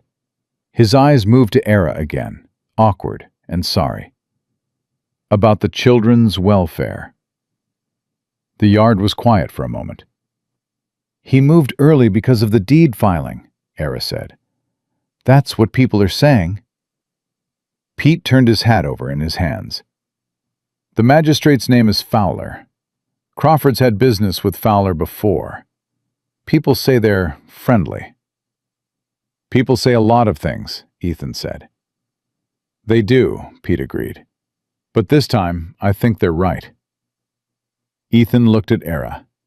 She was already thinking. He could see it in her face, the quick, methodical movement of her mind through the problem. The same look she'd had over the deed documents. Not panic, not retreat. Calculation. "When is Fowler reviewing the petition?" she asked. "Day after tomorrow," Pete said. Crawford requested expedited review. He paused. "On account of the urgent welfare concern." The way he said those last 2 words made clear exactly what he thought of the concern's urgency. "Thank you, Pete," Ethan said. Pete nodded, looked at Era one more time, this time with something different in his face. Something that was not pity. Not exactly, but its more useful cousin. "Your father was a good man, Miss Weston," he said quietly, "and a fair one. I hope you know there are people in this town who remember that." He put his hat back on and rode out. Martha Lee heard everything through the kitchen window. By the time Ethan and Era came inside, she had coffee on the table and her hands folded and the expression of a woman who has decided what she thinks and is ready to say it. "Fowler," she said. "Gerald Fowler. I know his wife from the Ladies' Auxiliary. Constance Fowler." She paused. "Constance Fowler does not like Randall Crawford. She's never liked Randall Crawford, because Randall Crawford sold her brother a piece of land with a disputed water claim in 1879, and then bought it back from him at a third of the price when the dispute tied it up in court." She looked at Ethan. "Gerald Fowler does what Constance Fowler tells him is the right thing. He always has." Ethan stared at her. "Martha Lee, how do you know these things?" "I listen," she said simply. "People talk around housekeepers like we're furniture. It's the greatest advantage a person can have." Era sat down. She was turning something over in her mind. "The petition claims I'm an unsuitable influence. For the court to take that seriously, Crawford needs evidence of impropriety, or at least the appearance of it. Right now, all he has is that I've been here multiple days." "Which means what?" Ethan said. "Which means that if we're married before the review, the foundation of his petition disappears." She looked at him directly.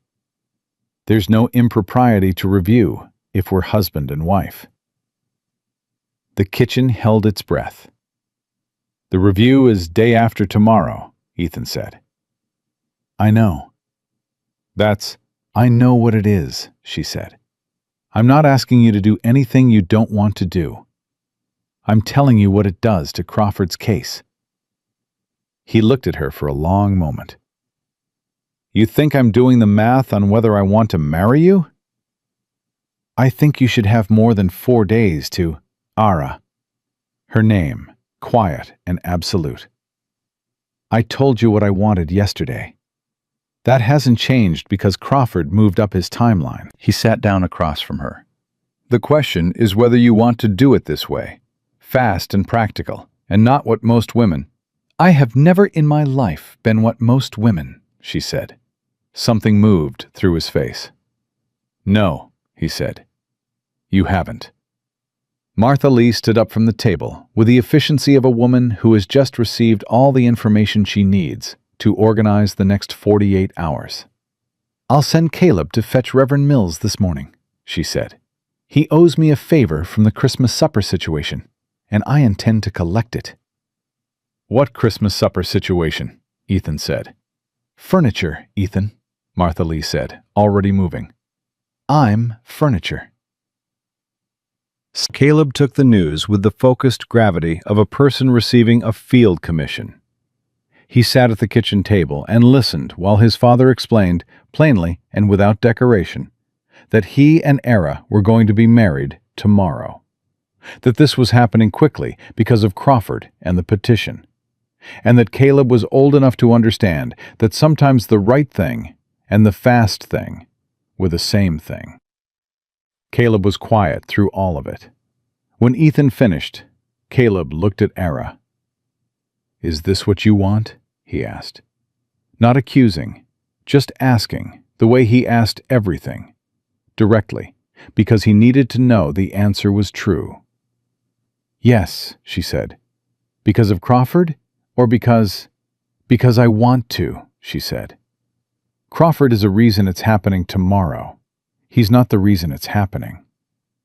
Caleb considered that for the full, careful time he needed to consider it. Then he said, "Okay."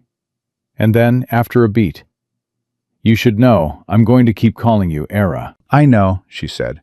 "I'd be worried if you stopped." He nodded once, got up, put his hat on with the particular purpose of someone about to ride to fetch a reverend, and went to saddle his horse with the air of a boy who has been given an important job and intends to do it correctly. Rosie had been sitting on the stairs, listening since the first sentence. She appeared in the kitchen doorway with her nightgown still on at 9 in the morning, her hair everywhere, her face carrying an expression so enormous it barely fit on her. "I knew," she said, to no one, to everyone. "You didn't know," Ethan said. "I knew since Tuesday," she said, pointing at him. "I told Caleb. I said she was ours, and he said I was being dramatic, and I said I wasn't, and I wasn't." "Come here," Era said. Rosie crossed the kitchen at speed and climbed into her lap in one motion, the same way she'd climbed in on the porch, the same complete certainty. She pressed her face against Ara's neck, and her arms went around her, and she held on. "You're not leaving again," Rosie said, muffled. "I'm not leaving," Ara said. "Promise." "Rosie." "Promise," Rosie said. And her voice, under all the certainty and the enormous feelings, was the voice of a 2-year-old who couldn't remember her mother's face. It was the voice underneath everything else, the one that had been waiting. Ara's arms tightened. Her eyes closed for a moment. "I promise," she said. "I'm not going anywhere." Ethan was standing at the kitchen door with his hand on the frame, watching his daughter hold on to this woman, and his face was the open thing again, the unguarded thing, the thing that showed what 3 years of doing everything right and alone had cost him. And he let it show, just for that moment, without putting it away. Then he cleared his throat. "I need to go into town," he said. "I want to speak to Webb before the morning's out, and I want to speak to Fowler directly if I can." "Fowler?" Era looked up. "Crawford went to the magistrate without coming to me first. Common courtesy says I go introduce myself and tell my side before Fowler forms any opinions based on Crawford's paperwork." His voice was even. "And common sense says I do it today." "I'll come," she said. "No, I want you here. I want you here, and I want the children here, and I want Martha Lee to know where everyone is." He held her gaze. "One day. Then tomorrow, it's done." She understood the logic. She didn't like it. Sitting still while he went to do the thing felt wrong in the way that sitting still always felt wrong to her. But she understood it. "Be careful," she said. He put his hat on, stopped at the door, turned back and looked at her sitting at his kitchen table with his daughter in her lap, in the house that had been missing something for 3 years, and had it now. "Always am," he said. The door closed. Martha Lee sat down across from Era and Rosie with fresh coffee and the quiet satisfaction of a woman watching something she helped bring about reach its proper conclusion. "He went to town," Rosie said, still in Era's lap. "He did," Martha Lee said. "Crawford's going to be very annoyed," Rosie said. Martha Lee and Era both looked at the 5-year-old. "What?" Rosie said. "I listened too." Ethan was back by early afternoon. He came in through the back door and hung his hat and sat down and accepted the coffee Martha Lee put in front of him before he said a word. He drank half of it. "Fowler was in his office," he said. "I showed him the recorded deed, the 1869 notation, the full filing from Monday. I told him about Crawford's visit Saturday, about Garrett's visit Sunday, about the letter." He paused. "I told him Ara and I are getting married tomorrow." "How did he take it?" Ara asked. "He asked me several questions about the property and the children. He was thorough." Ethan turned his cup. "He also told me that he'd received a visit from his wife this morning." A silence. Martha Lee looked at the ceiling with the expression of a saint. Martha Lee, Ethan said. I sent a note, Martha Lee said serenely, as one woman to another. You sent a note to the magistrate's wife. Constance Fowler is a reasonable woman who knows what Crawford did to her brother. I simply made sure she had the same information her husband did before he made any decisions. Ethan stared at her for a long moment. Thank you, he said. Furniture, Ethan, she said. Pure furniture. Crawford came himself that evening, not his man, not Garrett. Crawford himself, alone, which told Era everything she needed to know about how the day had gone for him. When a man sends his man, he's managing you. When he comes himself, you've made it personal. He came to the front door, which was the first thing wrong about it. Working men came to the back. Crawford knocked at the front like he was calling on equals, which was its own kind of statement. Ethan opened the door. Crawford looked at him, and then looked past him at Era standing in the hallway, and his face did something complicated, a rapid, controlled reassessment of what he was walking into. Cole, he said. Crawford, Ethan said. He didn't move from the doorway. I think we should talk, Crawford said. His voice was smooth, practiced, the voice of a man who had talked his way into a great many things. I think we've said everything that needs saying, Ethan said. The petition will be reviewed by Magistrate Fowler day after tomorrow, Ethan said. I spoke with him this afternoon. I believe he has a complete picture of the situation. Crawford's jaw shifted. I'm simply concerned about the welfare of your children, Cole. Any reasonable, my children are not your concern, Ethan said. Quiet. Absolute. With no heat in it, which made it worse. Crawford's eyes went to Era again. His assessment, the same calculation she'd felt from him on Saturday, the inventory taking, moved across her face. Miss Weston, he said, I wonder if you've considered the position you're being placed in here. A woman in your situation deserves my situation, she said. He paused. She stepped forward until she was standing at Ethan's shoulder, fully in Crawford's sightline, and she looked at him the way her father had taught her to look at land that was misrepresenting itself, straight at the false boundary, the claimed line that the records didn't support. My situation, she said again, is that I am going to marry this man tomorrow morning. My situation is that I have already helped him file the deed notation that makes your easement challenge unworkable. My situation is that Magistrate Fowler has reviewed the complete record and spoken with my fiancé at length. She held his gaze and did not look away. You used my medical history as a weapon in a legal document, Mr. Crawford. You dressed it up in civic language and sent it to a courthouse. I want you to know that I read every word of it, and I want you to know that it didn't work.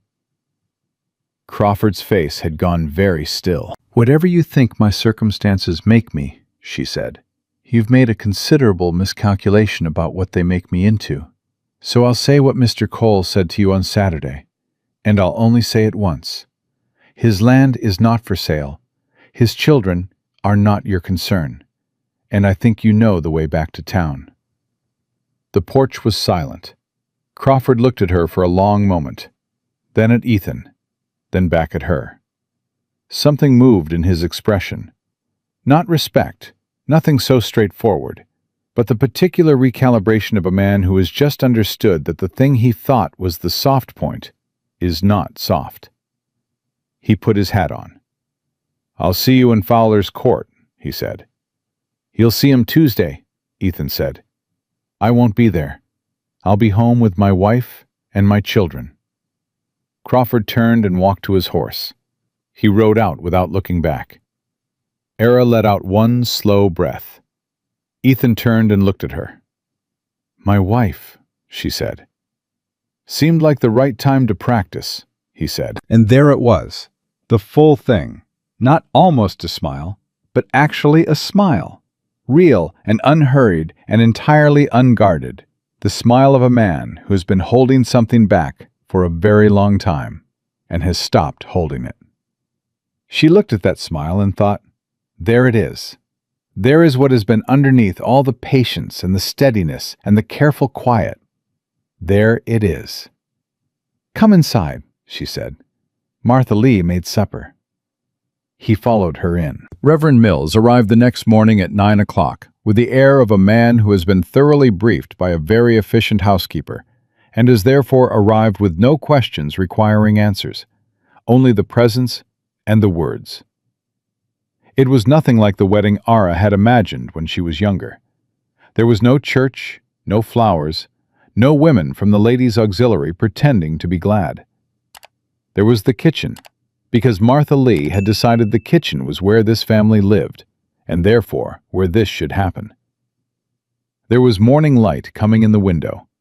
There was Reverend Mills with his book and his sensible solemnity. There was Martha Lee, standing straight-backed and dry-eyed, with the look of a woman who is experiencing profound satisfaction and has chosen dignity as its expression. There was Caleb, standing beside his father, with his hair combed and his hands clasped in front of him, carrying the serious composure of someone who has decided this is one of the most important mornings of his life and intends to honor that. And there was Rosie, who had put on her best dress, who had combed her own hair with results that were ambitious in intent, if not entirely in execution, who was holding Era's hand with both of hers, and was not going to let go for anything, and whose face contained an emotion so complete and so uncomplicated that looking at it was almost too much. Ethan stood across from Era and looked at her the way he looked at things he intended to keep. Fully, without apology, with the straightforward honesty of a man who doesn't look away from what matters to him. She looked back. Reverend Mills spoke the words. When it came to the part where Ethan was supposed to speak his intention, he said it the same way he said everything that he meant entirely, plain and direct, without ornament. I do, he said. And then, because he was Ethan Cole, and once was enough for the words, but the action behind them was permanent, he took her hand, both hands, and held on. She said her words. Her voice was steady. She was proud of that, and she wasn't going to pretend otherwise. Reverend Mills finished, and then, before she had fully processed that it was done, that it was real, that this was the morning she had and not the one she'd lost, Rosie let go of her hand, stepped directly in front of her, and looked up. "Mama," Rosie said, not as a question, not as a test, as a statement of fact, simple and complete, spoken by a 5-year-old who had decided something on a Tuesday and had been patient about it ever since. The word went through Era like a key in a lock, all the way down, past every careful wall she'd built, past the doctor's office and the back room of the general store and the middle of Main Street and the windowsill with the ring on it, all the way down to the place where the real thing lived. She knelt down. She took Rosie's face in both hands, this child with the enormous eyes and the absolute certainty and the hair that would never quite cooperate, and she looked at her. "Yeah," she said. Her voice was barely there. "Yeah, baby. I'm right here." Rosie threw herself forward, and Era caught her, and held her, and pressed her face against the top of the child's head, and closed her eyes.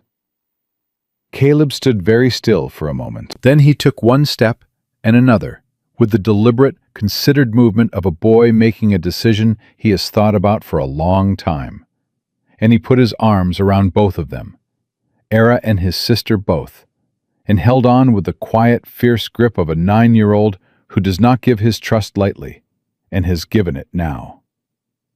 Era felt him, both of them, the weight and warmth of them, real and present and belonging to her in a way that no court document and no man's definition of a woman's worth had any jurisdiction over.